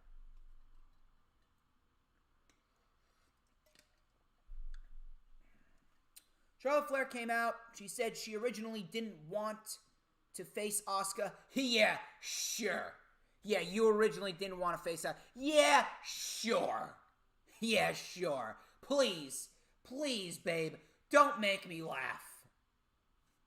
I didn't want to face Asuka. Yeah, sure, you didn't. Uh-huh. Yeah, sure.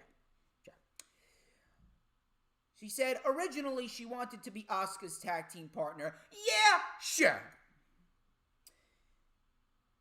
Then she got tangled up with Lacey Evans and her dad. Now we're 6 weeks away from WrestleMania. I want the Raw Women's Championship. I want to face Asuka. She's at home injured, but I know that she's going to be back stronger than ever because that's who she is. Baszler and Nia then interrupted.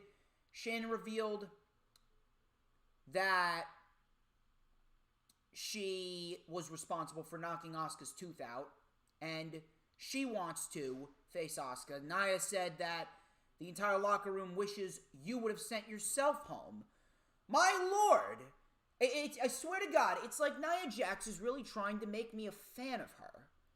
The entire locker room wishes you would have sent yourself home because no one likes you. My God!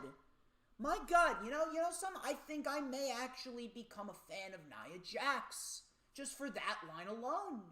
Because no one fucking likes Charlotte Flair because she sucks. Charlotte Flair's fucking terrible.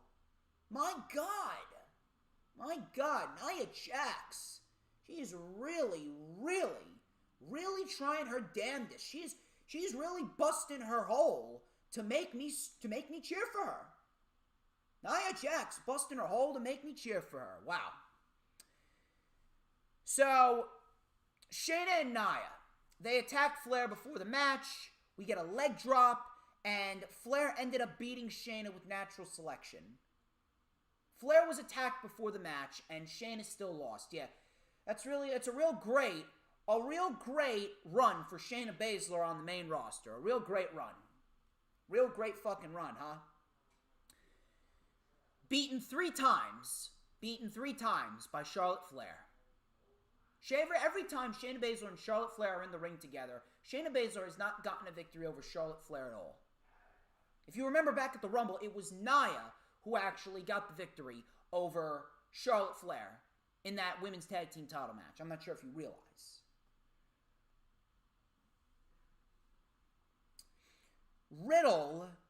Matt Riddle, and the Lucha House Party, they took on Retribution. So Retribution loses in about 4 minutes. We had a diving elbow to Applejack, Jack Black, Jack Off. So Jack Off was pinned. T-Balls, Slap Nuts, Slap Balls, Jack Off, and Mace, Disgrace. They lost in 3 minutes. Ali was going off. How many times are you going to fail me over and over again? Just break them up. Just fucking break them up already. No one gives a shit.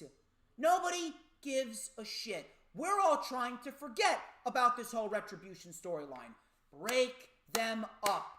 Put Dijakovic and Shane Thorne back on NXT. Put Ali in the U.S. title pick. Well, apparently now they're inserting Ali into the title picture.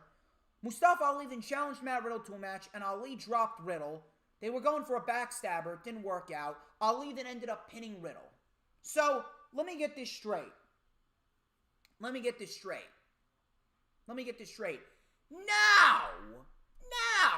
you want to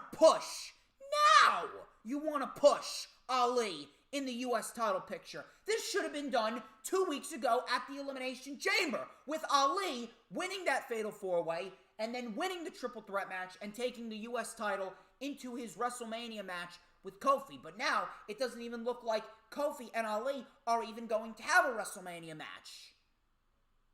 Seriously. Now you want to insert Ali? Now I'm supposed to believe that you want to push Ali in the U.S. title picture. You know why this match was made? This match was made for 2 reasons. Number one, this match was made simply because they want to load up Fastlane. Just like I said, the Peacock deal. It all goes back to the Peacock deal. They're going to load up Fastlane with all these big-time matches. Riddle, he don't got any fucking challengers. And of course, you're not going to put AJ Styles versus Riddle on Fastlane. That's a WrestleMania match. I would be surprised if that's not the WrestleMania match. Styles is being saved for Riddle for Fastlane, more likely than not. But why did they do this? Because they got no one else. They needed to put a U.S. title match on Fastlane because they want to load up Fastlane. And number 2, Ali ain't winning the title. Ali ain't fucking winning the title. Matter of fact, I wouldn't even be surprised if Retribution, I guarantee you, is going to fuck up at Fastlane, and Retribution is going to cost Ali inadvertently. Riddle's going to retain, and that's going to be the spark that finally breaks him up. When in reality, you don't need any fucking spark. Just break them up. Just break them up. It is a fucking embarrassment. The entire gimmick, the entire concept, I'm telling you right now, whoever came up with the Retribution concept, I would have looked at dead in the face and I would have fired on the spot. It is getting fucking ridiculous.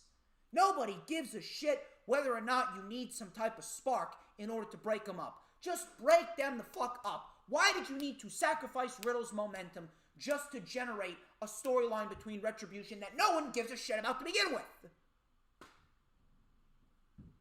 Further validating my point that they never had any plans. They never had any plans for Matt Riddle as United States Champion. Matt Riddle is champion for 2 reasons. Number 1, because of Lashley and the fact that they needed a last-minute plan. They needed to give the WWE title some sort of sense of direction. And so they took the title off of Lashley. And number 2, they had no desire to push Keith Lee. Bobby Lashley versus The Miz, WWE Championship. Shane McMahon made it a lumberjack match. Bobby Lashley tossed the Miz around a bit. He locked in the Hurt Lock, and Lashley is the WWE Champion.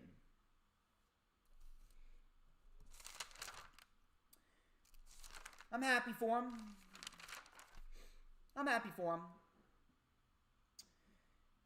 But if we're going to be quite honest here, you'd be a fucking idiot if you're going to tell me that this was in the plans. This wasn't in the plans. WWE, I guarantee WWE still doesn't even know where they want to go. WWE still does not even know where the fuck they want to go for WrestleMania. Outside of Edge and Roman, and then the Bad Bunny match with The Miz, Morrison, and Damian Priest, literally nothing, absolutely nothing is planned for WrestleMania. Specifically because they just blew all the fucking plans up. And it all goes back to what I said. They don't give a shit. They don't care. At the end of the day, this shit was made last minute. Everything about the WWE Championship title picture just screams last minute. Everything about the WWE Championship title picture screams last minute. The Miz was a last minute decision. I still don't know why they even put the title on The Miz to begin with, because The Miz fucking sucks. Bobby Lashley's been booked like a monster, but I don't understand why you had to give him the WWE title if you're just going to put it right back on Drew McIntyre. This makes me wonder. Are they legitimately going forth? With Bobby Lashley versus Drew McIntyre versus Brock Lesnar at WrestleMania? Now, I don't know what's going on, but like I said before, if Bobby Lashley versus Drew McIntyre is ultimately going to be the end game here, I really don't understand why you didn't just keep the title on Drew McIntyre. And I don't understand why Drew McIntyre didn't retain. And on top of that, I don't understand why you didn't keep building up Drew McIntyre's momentum. So, if we get Drew and Lashley, I don't understand why you didn't just keep the title on Drew McIntyre if you're going to give it right back to McIntyre. If you invest in Lashley, I don't know. But either way, whether it's Drew or Lashley, who are you going to have face them after WrestleMania? Now, what are we in store for? Now, this could be a route that they can go. We could potentially get Drew McIntyre versus Bobby Lashley at Fastlane, and we could potentially see Brock Lesnar.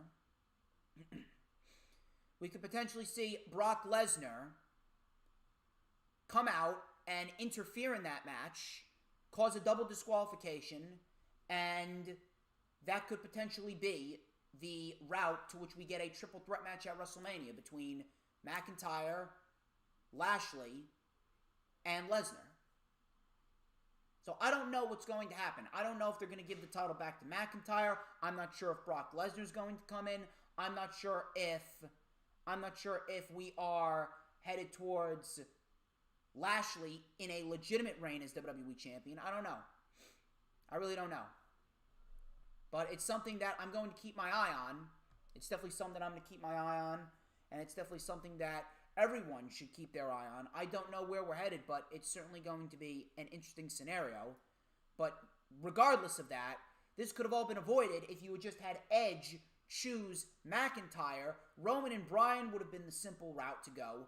And Lashley, whether he was U.S. champion or not, you could have done Lashley versus Keith Lee at WrestleMania, or you could have done Lashley versus Lesnar without the title. But who am I?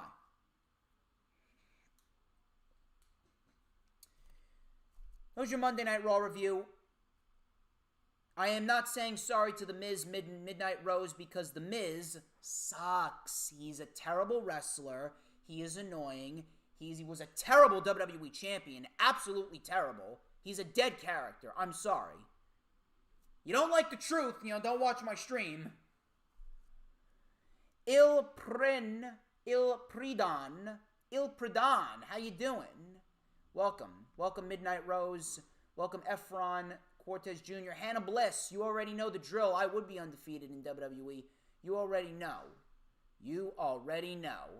We got 29 likes in the stream. We got 4 more shows to dissect. We're going to dissect AEW Dynamite, which was actually an excellent show.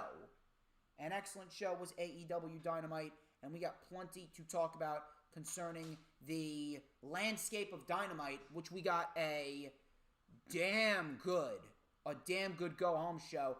I'm sorry, Midnight Rose, The Miz sucks.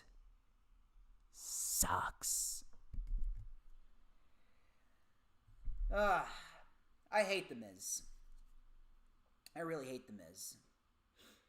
Anyway. Miz sucks. It's the truth. I'm sorry. Anyway. Big Boy Johnny's still here. So, we're going to get into AEW Dynamite. Please make sure you keep the chat alive. Thank you, everyone who shared out the stream. On all platforms, social media. Thank you, Midnight Rose. Thank you, David Maniscalco. Thank you, Danielle, for sharing out the stream. I greatly appreciate each and every single one of you. But I'm going to need more likes. We only got 29. We want to get more. So please, make sure you share out the stream on all platforms of social media. We got a lot to discuss, ladies and gents, for Dynamite. So, Dynamite, a very, very good go-home show. Very good go-home show for AEW and Dynamite. We got Revolution coming up tomorrow, and AEW came out of the blocks. We got Cody Rhodes and Red Velvet taking on Shaq and Jade Cargill to kick off the show. This is a mixed tag team match, and I'm going to be quite honest with you. I was not expecting this to be as good as it was, but I think by the end of this, everyone was pleasantly surprised. This ended up being a very, very, very good mixed tag team match. Shaq and Cody actually matched up fairly well. Shaq didn't look out of place, and Shaq actually played up his role very, very well. And I'm not sure how this happened, but I think it really does have to do with the fact that AEW really does care. Because you see, if this was WWE, they would just throw out someone without any training, without any preparation, and they wouldn't give a shit whether he or she, celebrity, succeeded or failed. But with AEW, Tony Khan legitimately wanted to make sure that they put out the best possible wrestling match with Shaq. And I guarantee a lot of planning and a lot of preparation went into this. And I could tell that Shaq actually, he was actually having fun. He actually enjoyed doing what he was doing. So, Shaq and Cody started off this match. Shaq was in control early. We had a very nice back body drop to Cody. Shaq with some overhand chops, which sounded great. Jade then tagged herself in. She came in. Red Velvet came in. Jade Cargill, I gotta say, Jade was very, very fluid in the ring. I think Jade Cargill, if given some time, Jade Cargill could very well be a big-time player. So, Red Velvet and Jade, they went back and forth. The Gun Club then got a chair shot in on Shaq. Shaq was then taking out the Nightmare Family. Red Velvet then with a very nice moonsault to the floor onto Jade and Cody. Later on, Jade and Red Velvet brought out some tables. They set them up on the floor. Velvet then tagged in Cody. In came Shaq. Shaq was flexing.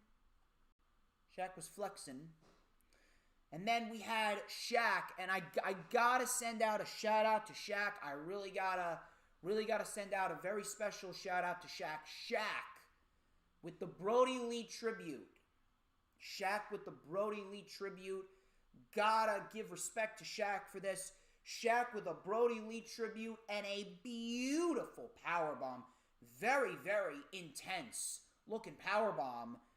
How is it that Shaq's actually a better wrestler than fucking Nia Jax? I really don't know. But Shaq with a very, very good looking powerbomb. And then Shaq was looking around with this smile on his face like, yeah, I just fucking did that. I just powerbombed Cody Rhodes. Cody then with a thumb to the eye. And then Cody actually power slammed Shaq. It looked like a half-ass body slam, but Shaq's fucking big as hell. So, of course, Cody was going to have trouble getting him up, but he did slam him. Velvet and Jade then tagged back in. We then had a very nice spinebuster by Jade Cargill, but Cody pulled her off. Shaq then got poked in the eye by Cody, and Cody and Shaq, like two fucking maniacs, Cody jumped over the top rope with a cross body over the apron through the tables that Jade and Red Velvet set up.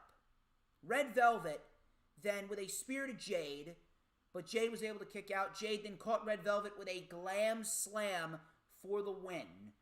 And let me tell you something. Shaq and Jade, they damn sure impressed. And Jade, I think in time, Jade is going to be a really, really, really good player. Again, this was a very, very, very good month for women's wrestling. And Jade Cargill and Red Velvet, if we're going to be quite honest here, Jade Cargill and Red Velvet, they realistically made the match. Without them, the match would have been shit, to be quite honest with you. Now, that's not to say that Shaq didn't really hold his own. Shaq did hold his own, and he executed his moves. He executed his moves very, very swiftly and very, very nicely. But at the end of the day, if we're going to be quite honest here, I didn't think this match would have been as good if we didn't have Red Velvet and Jade Cargill in this. But they did a very good job. Shaq then was being loaded into the ambulance, coming back from commercial. Tony Schiavone then opened the door and Shaq was gone. So I'm not sure if we see him tomorrow at Revolution. I fucking hope not. But Shaq apparently vanished from the ambulance. So then we had Pac and Ray Phoenix versus John, Skyler, and D3. Death Triangle won with the Fire Thunder Driver. That was pretty much that. So I believe that we could be getting Pac. He's still going to be built up, and we could be getting Pac facing Darby Allin sometime after Revolution. I do believe that they're saving Pac versus Darby for Double or Nothing. Pac absolutely is the next TNT champion. I would go with that. But they're going to be in the tag team Casino Royale. That's pretty much that.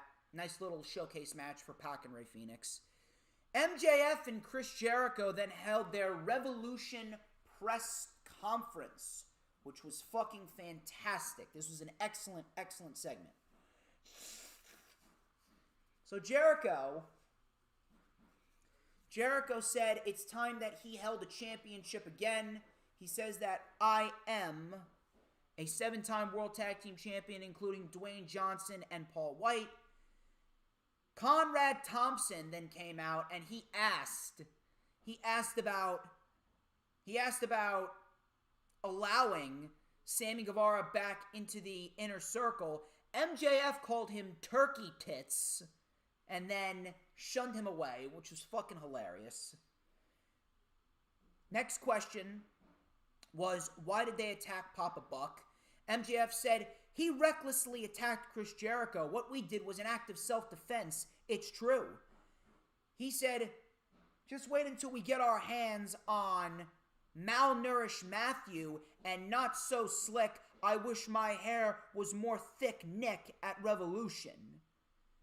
But it wasn't their idea to attack Papa Buck. Santana then took the mic and he said, you think it was smart to bring your bitch-ass Pops down here, especially knowing there isn't a line that the inner circle wouldn't cross? So Eric Bischoff then came in, and he asks, where on your list of stupid ideas does it rank that you motivated the Young Bucks to come at you with a vengeance? So Jericho was ready to answer before the Bucks actually came out. Nick Jackson said, you tried to hurt us. You pricks would hurt our friends, but we had no idea you tried to harm our father. Matt said, when we were kids, he taught us to have empathy. He taught us about faith, family, and love. He cared for us. He did all the things your fathers apparently failed at with you two. He couldn't afford to put us through college, so he built us our own wrestling ring with his bare hands. He taught us to bust your ass, and that DIY spirit created the Young Bucks, being the elite, and this very company. Hell, there wouldn't be an AEW. You know what that means, Max? You'd be sitting at your house unemployed waiting for a callback from the Rosie O'Donnell show. And Chris, without AEW, you'd probably be jerking the curtain tonight at the Performance Center.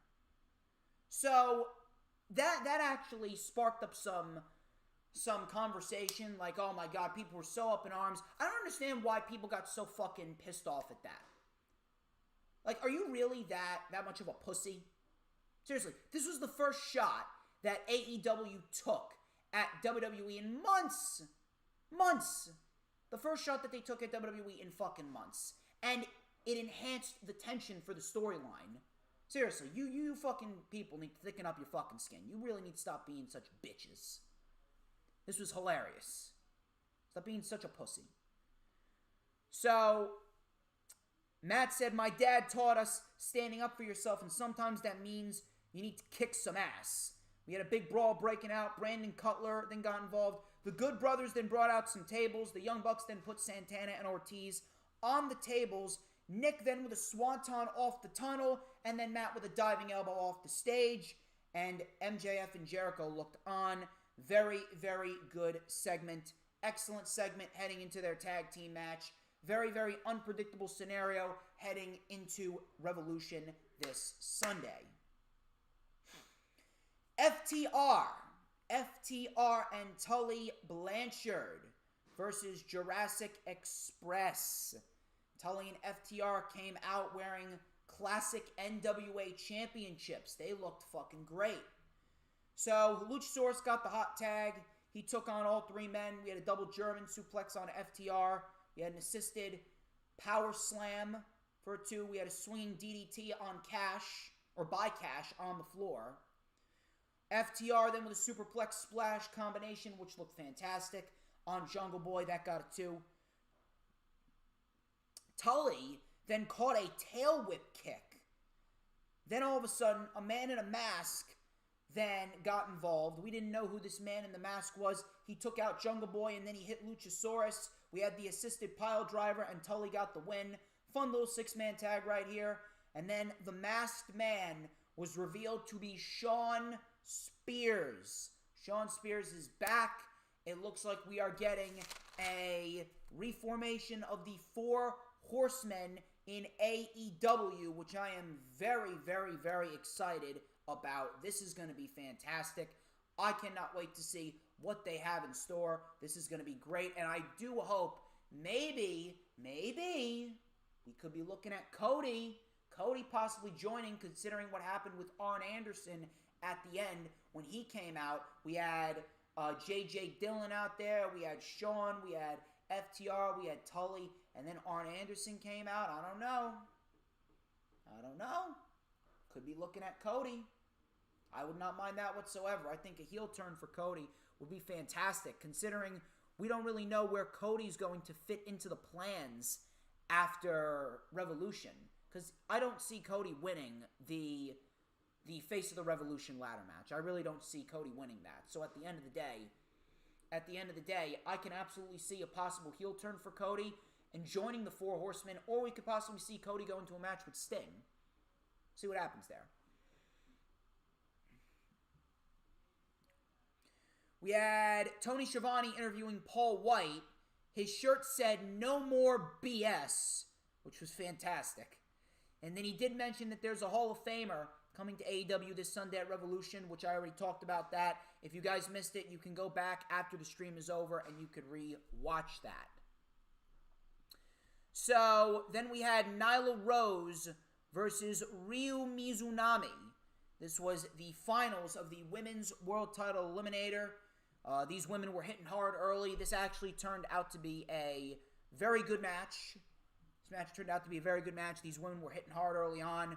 Mizunami, very charismatic. Her gimmick actually works a lot better. Her gimmick works a lot better with crowds in attendance. So I'm actually happy that the crowd was in attendance here for this. Because when there's nobody in front of you and you're doing all these charismatic, flamboyant gimmicks, it's not really going to work out too well. So, Mizunami moved out of the way. Nyla went for the Swanton Bomb. Mizunami then with a guillotine leg drop to the back of Nyla's head, which looked brutal.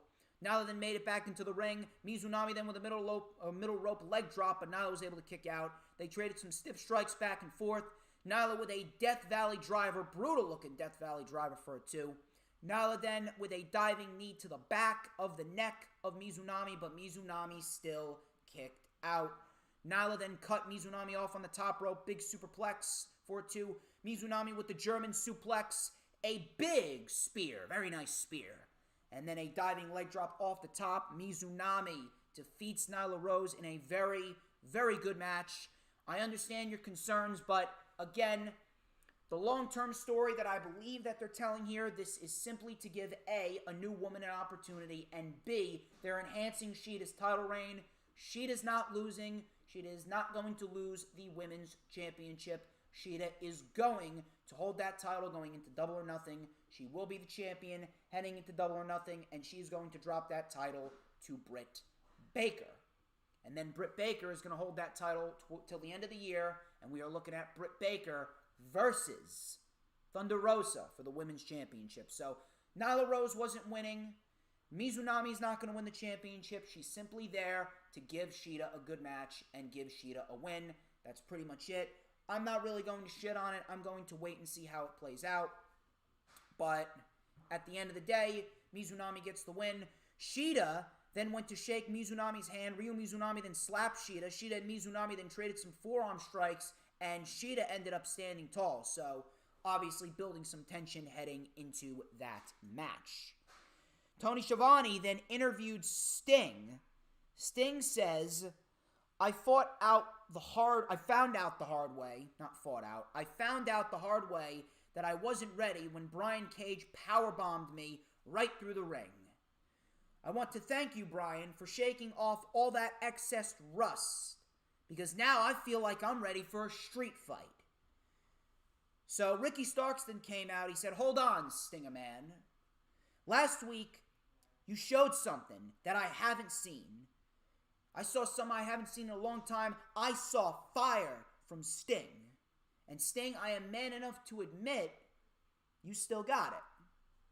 But I stand behind what I said. You are no icon. So he slapped Sting, and then he was locked in the Scorpion Deathlock before Powerhouse Hobbs and Hook came out. Cage then came out too before Darby came out to save Sting. They took out Cage and stood tall. One last final build for their match at Revolution, which is going to be great. We had 10 versus Max Caster. This was the face of the Revolution ladder match qualifier. Not a very good match.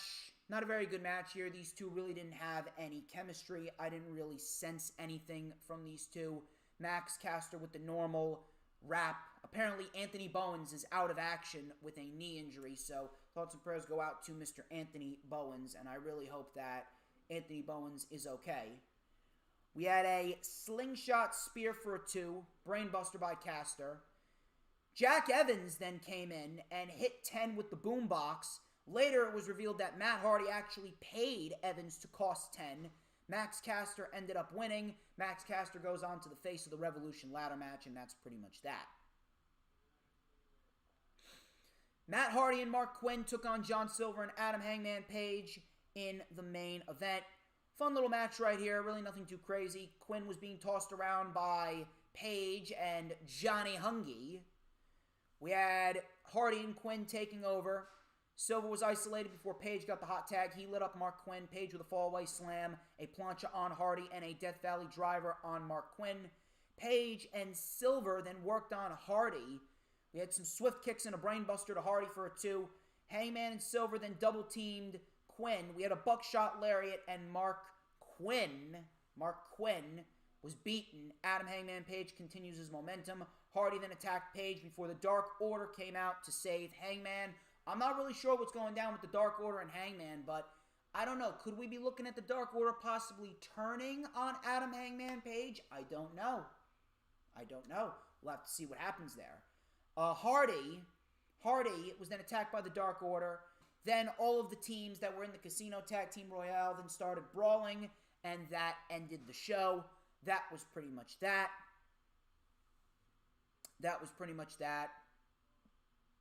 And now we are looking at Adam Hangman Page and Matt Hardy at Revolution, obviously. And as far as the Casino Tag Team Royale goes, I'm still going with none other than SCU to win it. And I think SCU are going to get that shot at the Bucks.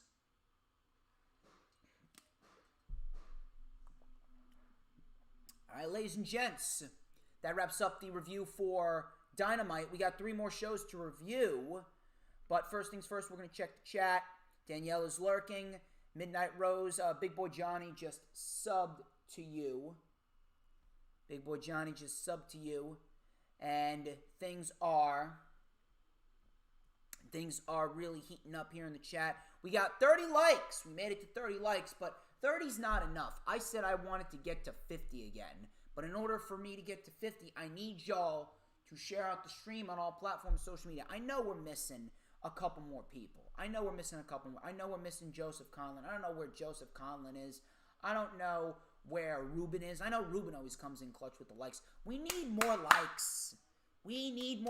So I need y'all to share out the stream. We need to get to 50 likes. Can we get to 50 likes again? We got to 50 likes last week. I think we can do it again. But in order for us to do that, you gotta help me out. So, Adam, I knew it.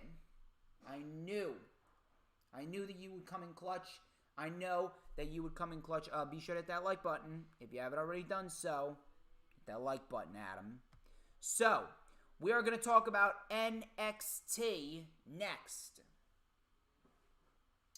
NXT.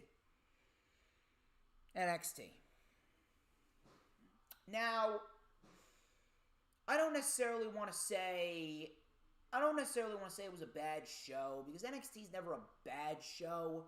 But like I said last week, NXT right now is just kind of stuck in a limbo stage. It's really just kind of stuck in a limbo stage. We got some decent wrestling on the show. We got some very good wrestling on the show, but in terms of storyline build, outside of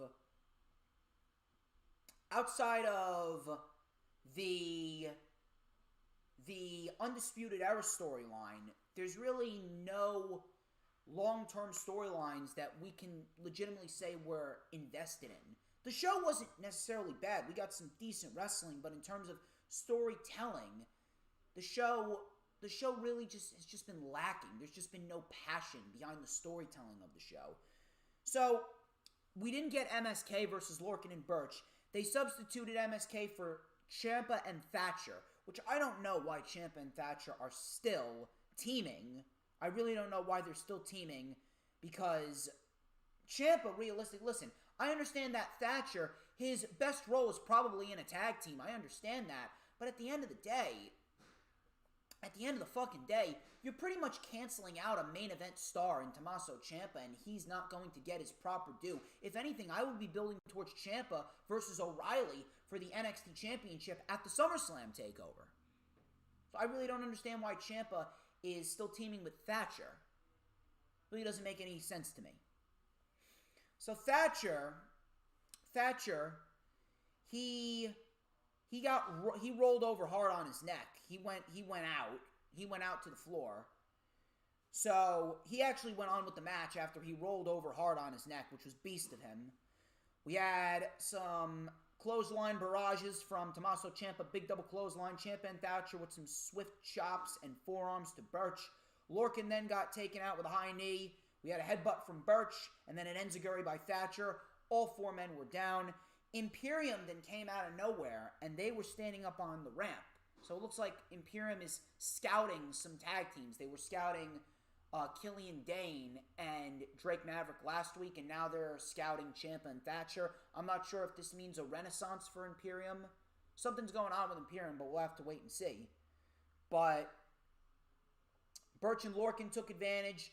Thatcher was distracted. He didn't make the tag. Burch and Lorcan took advantage, and they won with an elevated DDT. Good match. Good match. Really nothing too special, but we got a good little match to kick off NXT. Really nothing that we're going to go back and rewatch, but that was that. I'm glad that the champions didn't lose. I'm glad that Ciampa wasn't the one pinned. I'm glad that Thatcher was the one pinned. I can't really complain about that. They did right. The champions didn't lose. Roderick Strong then came out. He threw down the Undisputed Era dog tags. And he said for Cole to get his ass out here. Cole did not come down. Balor ended up coming down. He said, Roddy, when are you going to learn? Adam Cole is not going to come down here for you. Roddy goes, I find this really funny because the Undisputed Era was doing perfectly fine until you showed up. So in my mind, this whole thing is your fault. Finn then says, let me tell you something. It ain't my fault. The reason your so-called brotherhood fell apart is because of this title. I know how to get Adam Cole out here. He looks into the camera and he says, next week, Adam Cole versus Finn Balor for the NXT Championship. And as far as for you, Roddy, you'll never be a leader. You'll always be a follower. Until you get a little more greedy, a little more selfish. Roddy then attacked Finn. Big brawl broke out, and the refs separated them. So I really like this. I like this dynamic. And Finn's right. Undisputed Era fell apart because of the NXT title. And I love every moving part of this storyline. Finn, Roddy, Adam Cole, everybody has an ego in this. And everyone's ego is getting in the way of everything. I like that. Everyone's distrust for everyone is getting in the way of the bigger picture. And Adam Cole is the mastermind. He is sitting back and watching all of this play out. Adam Cole is sitting back and watching all of this just unfold. Adam Cole is sitting back and watching everyone else tear each other apart, and he's looking to pick up the pieces now that he's got an NXT title match. Although, I don't really understand why he's getting an NXT title match, though I think I have a little theory. Now, I'm not sure if this is going to happen, but could we possibly see O'Reilly and or Karrion Kross get involved next week? I don't know. But I definitely, absolutely, I see a scenario where Adam Cole is going to potentially be involved in a scenario where he's going to not necessarily win the NXT title, but he'll probably win the match with Kyle O'Reilly costing him. Maybe Karrion Kross gets involved as well, because there's really nothing else you can do for Karrion Kross. Karrion Kross is already built up enough. So I don't really know where they're going with that. We'll have to wait and see. But it's an interesting scenario. Next week, we got a big episode of NXT. We got 2 championship title matches. We got Xia Li and Caden Carter. We got William Regal's announcement. So we got a lot of shit going on next week on NXT. Some big shit going on next week. So the Way went to therapy. The therapist was Linda Nicola. Johnny explained this Dexter Lumis problem is affecting all of us. Theory then explained that it was just 2 dudes having a good time. He says, I feel like Dexter needed a friend. Indy Hartwell was then doodling Mrs. Indie Wrestling Loomis on a pad. Johnny Gargano spotted it. He said, he started to get impatient. He tells the therapist that Loomis should be in jail. Nicoli said that Gargano has some issues of his own. Gargano says, I am not here to be therapied on. You therapy on him. Gargano says he's always calm. Johnny, calm Gargano. Linda then kicked Gargano out. He says, no, you don't get out. No, you don't kick me out. You get out. This is my office. This is my chair. So Gargano was then kicked out, and then it was to be continued later on in the night. Regal then made a match between Cameron Grimes and Bronson Reed. Grimes says that everyone's got to price that damn Ted DiBiase, so apparently they're really playing up this money gimmick with Cameron Grimes and Ted DiBiase. Aaliyah took on Ember Moon. Moon wins with the Eclipse. Aaliyah sold the shit out of this Eclipse. So I gotta give props to Aaliyah right there. Not really sure where Ember Moon is going. It looks like Ember Moon could be built up to fight Toni Storm, potentially for the NXT Women's Championship. If I am a betting man, I am absolutely going with Toni Storm to win the NXT Women's Championship next week. I really don't see what Toni Storm has to do in terms of winning an opportunity at the NXT Women's Championship anymore. I don't really understand what Toni Storm has to do to prove that she is absolutely the right woman to beat Io Shirai. And Io Shirai, she's going up to the main roster. I don't want that to happen, but she's going up to the main roster. So Dakota Kai and Raquel Gonzalez versus Nia Jax and Shayna Baszler. So this was for the WWE Women's Tag Team Championships. Kai and Gonzalez wore down Shayna. I actually wasn't even that bothered by Nia here. So Nia and Shayna took over. They dissected Dakota Kai. Nia then swung Kai into the buckle while she had her in a stretch muffler, which looked brutal. Kai then got to Gonzalez. She lit up Baszler. Nice fall-away slams and a spinning slam for a 2. Tag to Nia. We had an assisted double team by Shayna and Nia. Kai then tagged in. Shayna then locked her in the Karafuda clutch. The official didn't see Gonzalez tag in. The official then got taken out. She then got accidentally booted by Raquel. Raquel then sent Nia over the announce table. The Karafuda clutch was still locked in. Adam Pearson came out of nowhere and sent a Raw official out there. The ref called the match. Shayna and Nia retain. A good match. But I really don't understand why this would lead to NXT Women's Tag Team titles being introduced. I really don't understand that. If anything, if the announcement next week for William Regal, if the announcement is not William Regal making a rematch and having Raquel Gonzalez and Dakota Kai face off against Shayna Baszler and Nia Jax at WrestleMania, then it's a waste of time. We do not need NXT Women's Tag Team titles. We don't. Just take the Women's Tag Team titles that you have right now and put them on NXT. And build the Women's Tag Team titles around Dakota Kai and Raquel Gonzalez. Simple. It's not really that hard. So we go back to therapy. And listen. I love Gargano, but this was some main roster-like bullshit. We did not need this. I love Gargano, but at the end of the day, we really didn't need this shit. Like, you're making Austin Theory look like a fucking dunce. Indy Hartwell is now crushing over a serial killer. Like, why do we need that shit? Why do we need that shit? This is NXT. This is not Monday Night Raw. It's not a fucking soap opera. It's a fucking wrestling show. So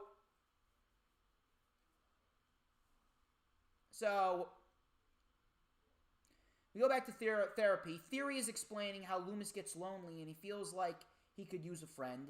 Indy said, I'll be his friend with benefits. Candice then brought up Loomis's victims. Theory said, he can be a little weird. Indy goes, I like it when it gets weird. Johnny was obviously texting Candice from outside the room. Linda then kicked out Candice and Indy, and the therapist asked what really happened between Theory and Loomis, as Theory was alone with her. Swerve was backstage. He was talking about Leon Ruff. He says, you don't want to go to war with someone who cares less than you do. Swerve is just different, and I just don't care anymore. So, Isaiah Swerve Scott, that is a very nice little vignette for Isaiah Swerve Scott, and I really do hope that Isaiah Swerve Scott's heel push continues. I really do hope that Isaiah Swerve Scott is built up, and we do get Isaiah Swerve Scott versus a potential Dexter Lumis for the North American title down the line. I absolutely see Johnny Gargano facing Dexter Lumis, and Dexter Lumis is going to become the next North American champion, which I would not mind. I would not mind that. So we had LA Knight, terrible name, but LA Knight came down to the ring, cut a decent promo. He says, I've waited entirely too long to step into this very ring, stare straight down the barrel, and say, let me talk to you. You think standing in here is a dream? No, this is business. My business involves whooping another man's ass anytime I step between these ropes. A one-man revolution just walked in the door. Tom Brady wishes he could be half the man as LA Knight. Now, I don't really think that it's a fair comparison with LA Knight and Tom Brady. I mean, what the fuck has LA Knight done? I mean, I fucking hate Tom Brady. Tom Brady fucking sucks, but, I mean, come on. He's won how many fucking Super Bowl rings? Cheated, but still. So LA Knight says, when it's all said and done, I'll be the guy setting trends and records. You got your Johnny Garganos, Adam Coles, Finn Balor's. I ain't gonna come at you with pizzazz. I'm simply gonna beat the absolute hell out of you. You may not like the way I do it, but I get the job done. Why? Because I'm the last of a dying breed, and when the time comes for the coronation, don't call me the GOAT. That's overplayed, that's overused. Call me one thing that sets me apart. It's L.A. Knight. It's my game, and that's a fact of life. Now, I want to invest in LA Knight. I really do. I don't mind LA Knight, but at the same point in time, how many times have we seen an LA Knight come through the rankings? We've seen that with EC3. We've seen that with Bobby Roode. We're probably going to see that with LA Knight. And what happened with Bobby Roode and EC3? EC3 was fucking buried. Bobby Roode was turned into a fucking smiley baby face, dancing with the fucking New Day. And now he's in a tag team, a worthless tag team with Dolph Ziggler, not even being used on television. So, I mean, how many times can we invest in a character like that? WWE ruined it. So, we had Bronson Reed versus Cameron Grimes. Grimes tried to pay off Reed before the match. Reed then punched him. Grimes then regained control with a beautiful Spanish fly for a 2. Reed fired back with a big body avalanche. Reed then with a suicide dive. LA Knight then got involved, and he crotched Bronson Reed on the top turnbuckle. It looks like Cameron Grimes, he got the win, and it looks like we're getting LA Knight versus Bronson Reed, which should be interesting. I'm actually very interested to see what happens there between Bronson Reed and LA Knight. So we go back to therapy. Theory said he was in a room with windows boarded up. He watched cartoons and ate cereal the whole day. Linda goes, do you know why Dexter brought you back? Theory said, I don't know. Linda said, Loomis couldn't wait to get rid of you. He says that you're the most obnoxious person he's ever been around, your eating habits are unsafe, and your fashion sense is terrible. Theory then cried and left.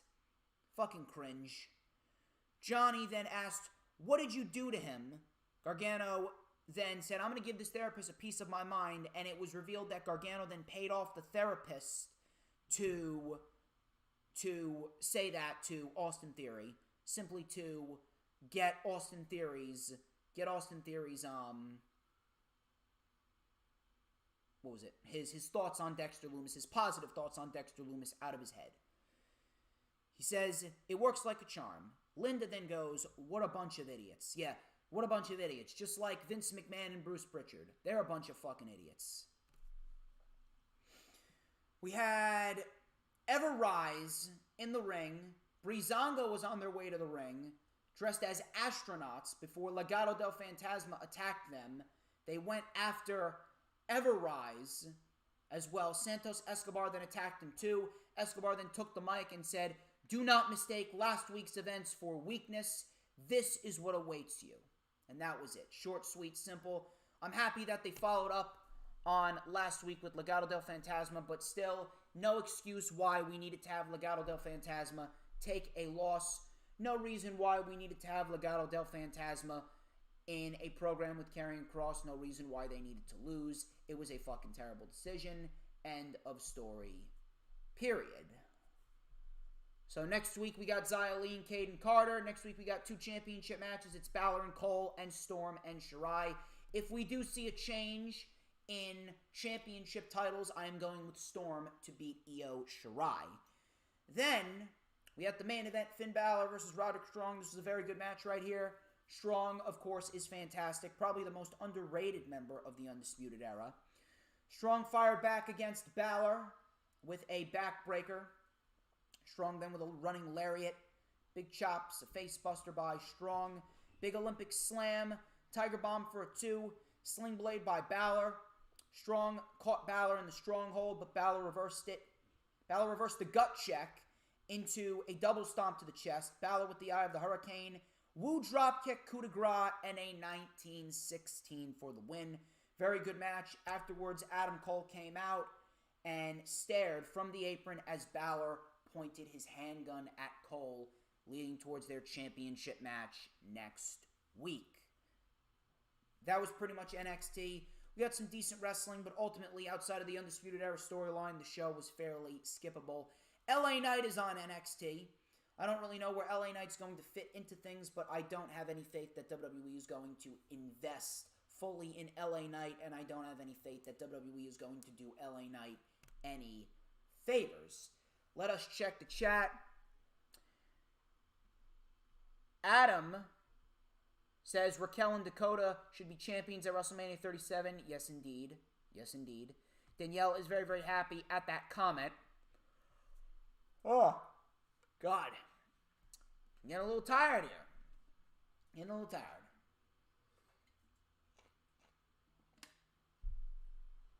Getting a little tired here. Not sure why, but we got 2 more shows to review. Why do we still have 30 likes? I don't really know, but I really want to get to at least 35-ish. If you can get me to at least 35, 50, I understand 50 is hard to get a second time. I will settle.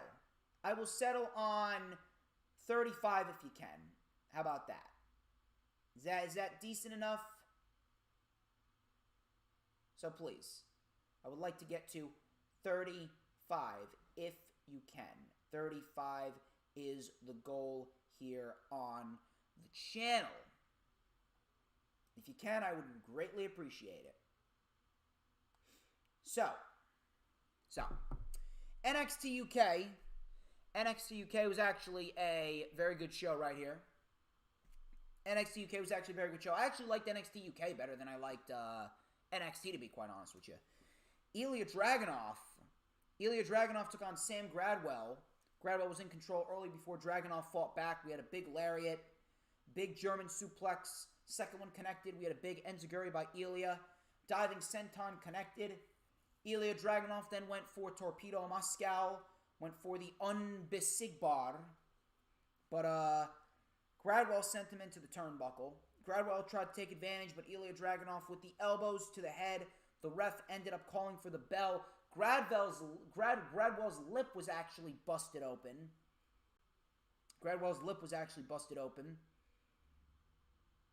And we had the referees coming out to stop Ilya Dragunov.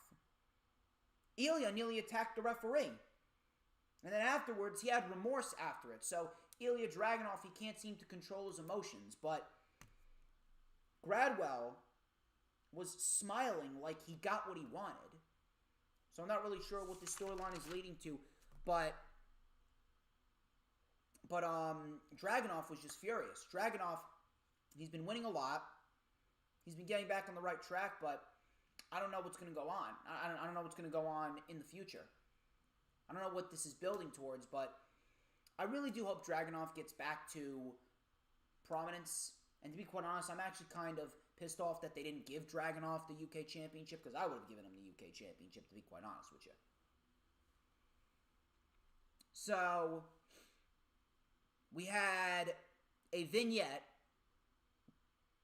We had a vignette for Theo Man, this German man coming to NXT UK next week. Should be interesting.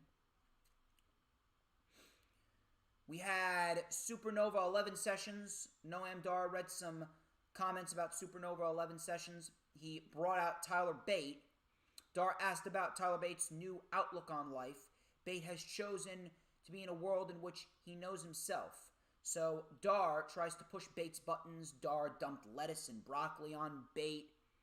He tried to make him feel bad about his loss to A-Kid. So next week, Bate has actually said that his match with Dave Mastiff will be contested under Heritage Cup rules. So Bate faked out a bop and bang, and then Bate said that he is nobody's doormat. He said, play that funky music. So he embarrassed Noam Dar. Dar then tore up the couch, and then he smashed the panda cake that was on the table. If you want to go back and watch it, it was fairly funny. It's fairly funny. So this was probably the worst episode of Supernova 11 Sessions that I've seen. So I don't really want to see any bad comedy from the NXT UK brand. It really didn't make too much sense. I wish Noam Dar would go back to fighting in the ring. That's where Noam Dar belongs. So we then had Kenny Williams and Amir Jordan taking on Ashton Smith and Oliver Carter. Smith and Carter took over control. Amir Jordan tagged in Williams. We had a back springboard elbow, double suicide dives by Jordan and Williams. We had a facebuster swanton combination, which looked very nice, but Carter was able to save it.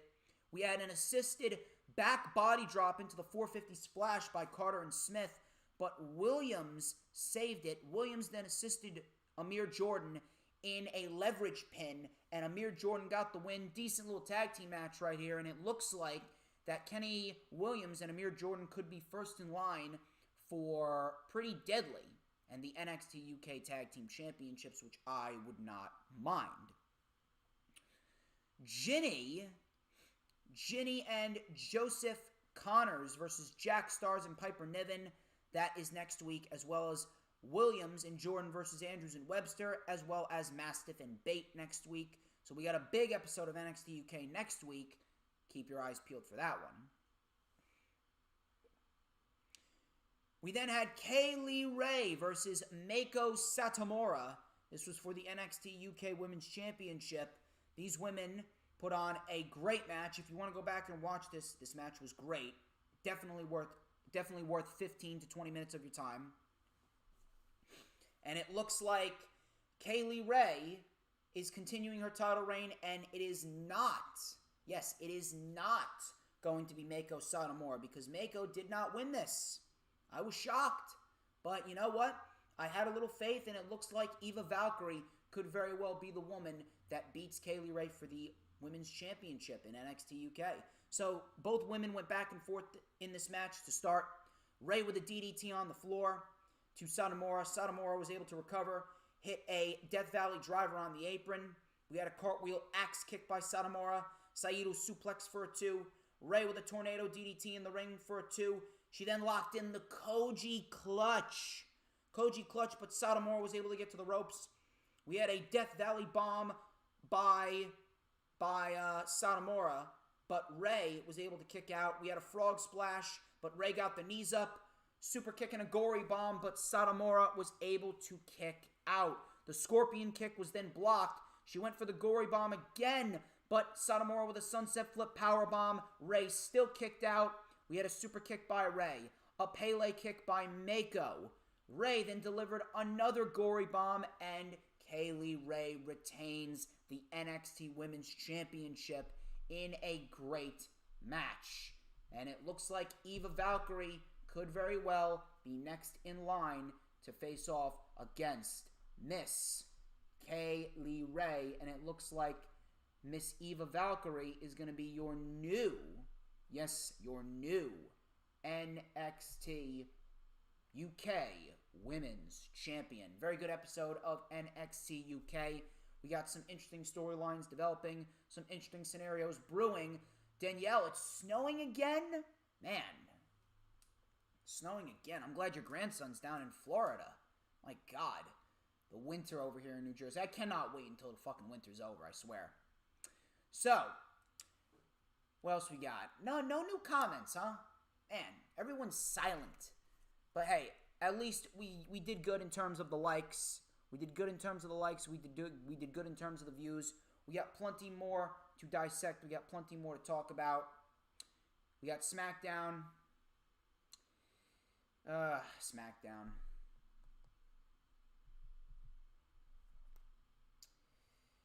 I don't really know where to begin with SmackDown.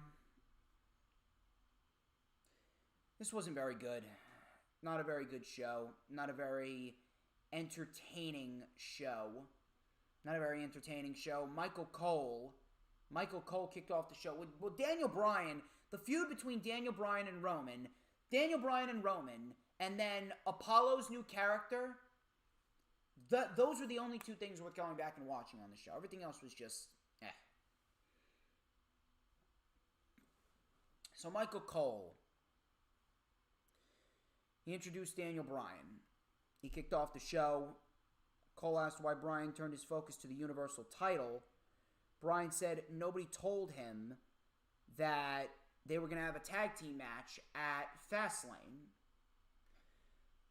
Bryan says, I'm not going to be the old Daniel Bryan anymore. Only person who doesn't want to see Edge and Roman is me. I'm actually in the same camp as Bryan. I don't want to see Roman and Edge either. They then replayed what happened at the Chamber. He said, I've lost a lot, and I've been beaten up a lot, but when I rolled to the floor and Edge speared Roman, never in my life have I felt like such a failure. WWE said Bryan doesn't have any ambition. He says, I love this, and I felt like I never had to work a day in my life. I've always put myself on the back burner for the last year, and that means I failed myself. I knew I had a lot more ambition, and I know I should be wrestling in the main event of WrestleMania. I wrestle every single night I can. I did a disservice to myself. I step into the cage tonight with Jey Uso by beating Jey and Roman. That's the only way I get to WrestleMania. Now, this promo was fucking excellent, and Bryan gave you every reason of why he should be facing Roman and not Edge. So Roman and Heyman and Uso then came out. Roman says, I'm looking at the same guy, but you don't sound like the same guy. Bryan is ambitious. No, you're a little guy. You wait on the opportunity, and sometimes it works out. You don't love this. You need this. I love this because I do this for others. Love is based off what you can do for others. This business needs me. You need me. Uso then took the mic. He said, you got to go through me first, and you ain't locking him out. You locking me in. Bryan then sent Uso to the ring, and that was that. Very good segment. That was pretty much that. I will be right back. Duty calls.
Sorry.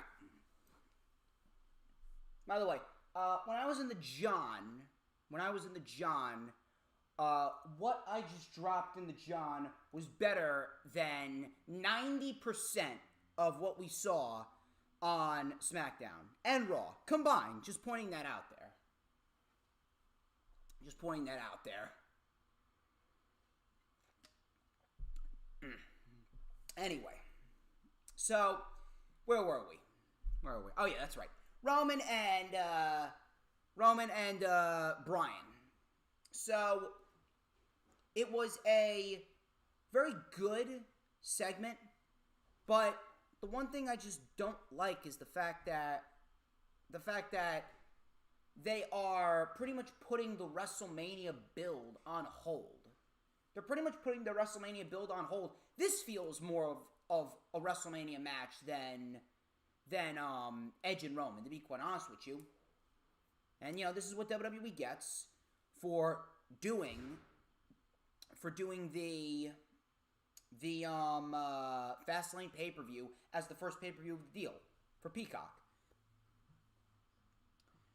So, very good segment to open the show. The promos and the back and forth between Roman and Bryan are very good.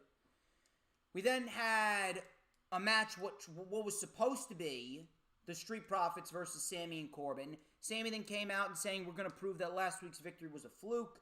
Corbin then said, I don't like you. I want a singles match. So the Street Profits agreed to a singles match. We got Ford versus Corbin. Corbin wore down Ford. Ford was then able to hit a DDT and a moonsault for a 2. We had an enziguri and then the end of days connected. Sami then was trying to talk with Corbin for a minute. Dawkins then pushed him into Corbin, and then Corbin left Zayn. We get Angelo Dawkins versus Sami Zayn. We had Montez Ford. Montez Ford was getting in the face of Sami's camera crew, and then we had Dawkins rolling up Sami Zayn. I don't understand. I really don't understand. I have 2 things to ask. Or 3 things to ask, actually. 3 things to ask. Number 1, why are we getting a rematch from last week?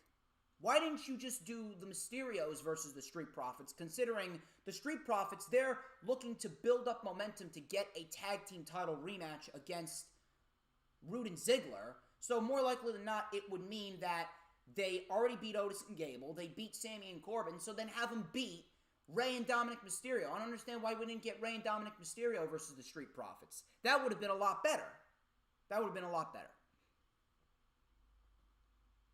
That's number 1. Number 2, why did you have to have Montez Ford lose only to have Dawkins win? Why didn't you just have both men win? So you halted their momentum and then gave them their momentum back. Enough with the fucking 50-50 booking. Enough with that shit. 3, Sami then went up to the camera guy and he started antagonizing the camera guy, saying, who's paying you? I want answers. The third thing, WWE really does not know what they have in Sami Zayn. They don't. I'm sorry. WWE does not know what they have in Sami Zayn. The fact that they're making Sami Zayn out to be a fucking conspiracy theory enthusiast, and they're going forth and they're constantly pushing this narrative. Oh, so we're gonna have Sami Zayn play a character where everyone's plotting against him. Like, it's really getting fucking tiresome. It's getting annoying. It's getting tiresome. I want the underdog from the underground Sami Zayn back. I want that fucking Sami Zayn back. That Sami Zayn, hell of a lot better than fucking this Sami Zayn. I'm sick and tired of the chicken shit conspiracy theorist Sami Zayn. I want the Sami Zayn that is going to go out there and put on a great fucking match. I want that Sami Zayn back. This Sami Zayn, it's just fucking embarrassing. It honestly feels as though WWE's punishing him. For whatever reason, I don't know. It honestly feels like WWE's punishing him. So, Carmella fired Reginald for obsessing over Sasha Banks. Thank God. Thank God. Just pointing it out there. Reginald should have never been part of Carmella's act to begin with. Reginald should have never been part of Carmella's act to begin with. Reginald is a waste of fucking time. I really wish that he would have just been fired for real so we don't have to watch him on television. I don't need to see athletic gymnastics James Ellsworth on television. Dominic Mysterio versus Chad Gable. Dominic rolled up Chad Gable with a Mahi Straw in 3 minutes. Rey Mysterio then with a senton to Otis on the announce table. The Mysterios ended up standing tall. And that was it. That was that. I'm going to say it again. 50-50 booking needs to fucking die. Needs to die. Needs to die a miserable fucking death. Absolutely fucking die. I'm really sick and tired of it. I am. I'm sick and tired of it. Chad Gable, Otis, and the Street Profits all had their momentum wasted. For what? So, Rollins was being interviewed. He was then approached by Buddy Murphy, and he said, I was thinking I would assist you with this Cesaro situation. Rollins said, get out of my sight. Now.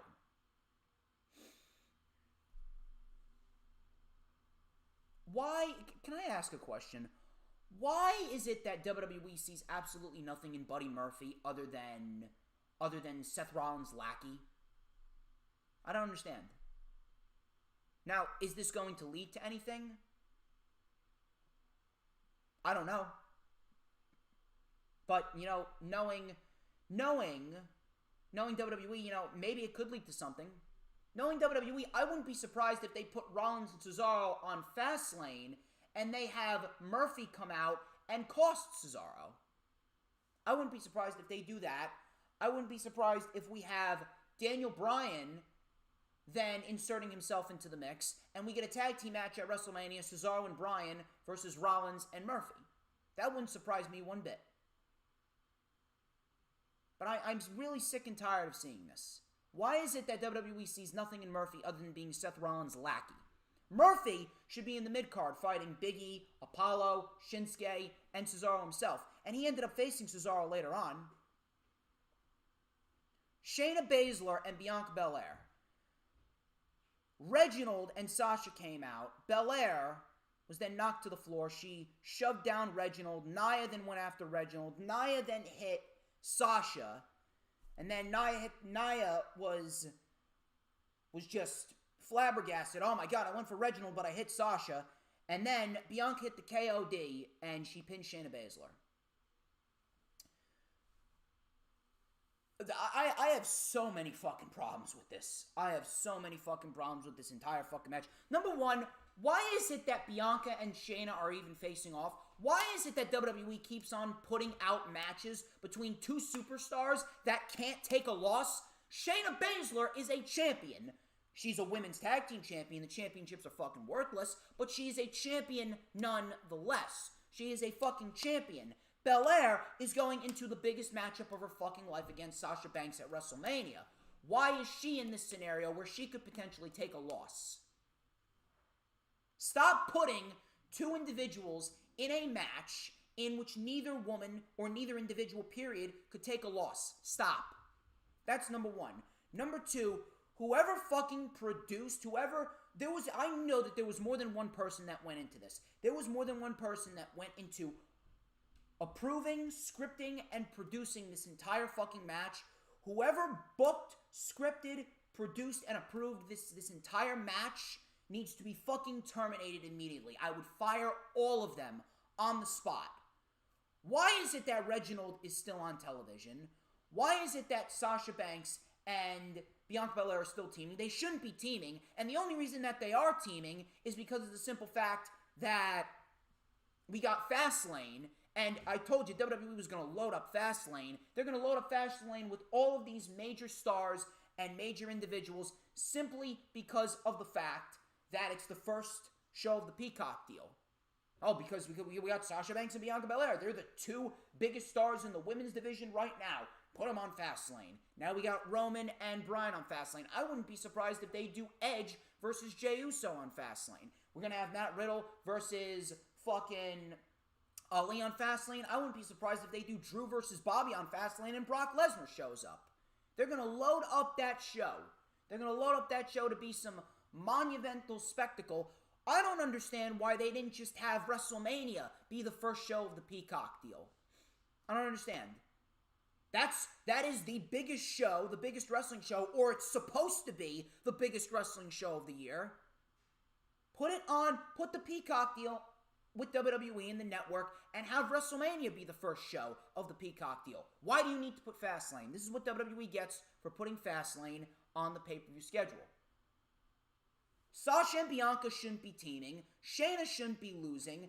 Reginald shouldn't be on television. Nia Jax shouldn't even be employed, period.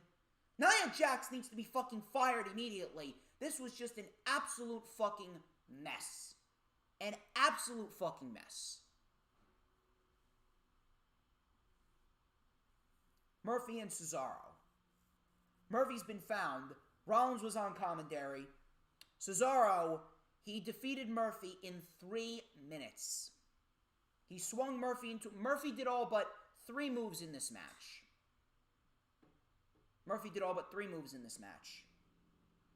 Cesaro swung Murphy round and round into oblivion, locked in the sharpshooter. Murphy tapped. It is absolutely fucking sad. I'm telling you, it really is. It is fucking sad. It is absolutely fucking sad to see what this company thinks of Buddy Murphy. I'm glad that Cesaro's winning. I'm glad that Cesaro's getting a push. I'm glad that Cesaro was finally getting his due. Cesaro looked great. Cesaro looked great as always, but there is no excuse. There is absolutely no excuse in squashing Buddy Murphy. No excuse. Reginald was in the back. He was mocked by Shayna and Nia. Nia then said he's kind of cute. I'm not sure what's going down over there, but we don't need another fucking Enzo Amore incident. Big E is apparently returning next week. Apollo came out with a spear. Apollo Crews came out with a spear and 2 military men. And he was speaking in a Nigerian accent, and he sounded fucking fantastic. He goes, "This is the real Apollo. This is how I am. This is how I talk. I am a real African American." I like that. He sounds fucking great. Sounds legit. These are the stories of my heritage. The only thing I wanted to do was fit in, but you never accepted me for who I was. Big E, I know you fear what you've woken up. I no longer try to fit in. I demand a rematch for your Intercontinental Championship. And you will be haunted by my complete and total victory. Man, Apollo Crews, I'm telling you right now, Apollo Crews absolutely is your next Intercontinental Champion. He looks fucking fantastic. I am loving this shit. And you know what? I would do it at WrestleMania, but you know what? It's not going to be surprising. I wouldn't be surprised if WWE does it at Fastlane. Guarantee you, WWE does it at Fastlane. Why? The Peacock deal. So Bayley was reading tweets on a special edition of Ding Dong Hello. Hey, Ding Dong Hello, can we find something for Bayley other than being a fucking talk show host? Didn't we have this shit already with Kevin Owens just 3 months ago before Roman Reigns came along? Why is it that Bayley needs to take over the Kevin Owens role and she needs to do the talk show? So then there was a mean tweet. She got up and left. She even knew this whole entire segment sucked. The main event, Bryan and Jey Uso in a steel cage match. Outside of this and Apollo, SmackDown sucked, but this was a very good steel cage match. But at the end of the day, seeing the same 2 guys fight over and over again, it can get repetitive.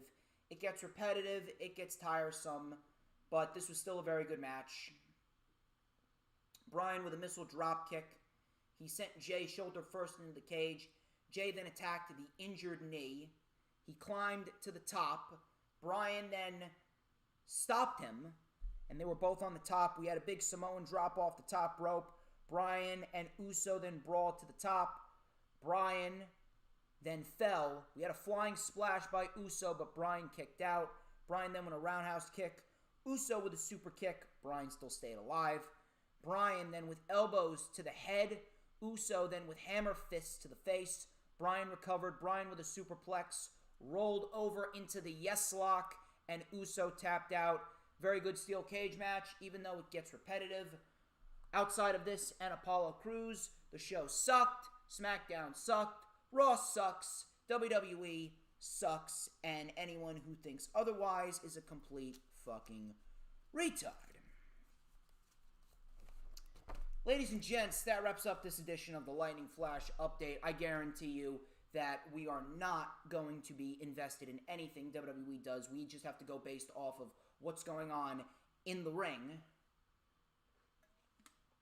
But that wraps up this edition of the Lightning Flash Update. I would like to thank each and every single one of you who tuned into this video. Please like, comment, and subscribe. Check out all the links in the description. Keep an eye out for everything coming this month. Check out my special appearance on PWP Nation YouTube channel. Please check that out. Go and check that out right now. PWP Nation, subscribe to their channel. Hit the notifications bell with a huge coup de grace. Subscribe to my channel. Hit the notifications bell with a huge coup de grace. Check out the rundown for AEW Revolution with Mr. Earl Cole. Keep an eye out because we got the rewind for AEW Revolution. That's going to be up on Tuesday. Rundown for Fastlane is coming up on March 19th, 2:30 p.m. Eastern Time. Set your calendar dates. Thank you very much. Thank you, Earl. Thank you, Danielle. Thank you, Cool King. Thank you, Adam. Thank you, TM. Thank you, Matt, Moody. Thank you, everyone. I'm DJ Storms. This has been the Lightning Flash Update. I will catch you tomorrow for AEW Revolution. You guys have a great weekend.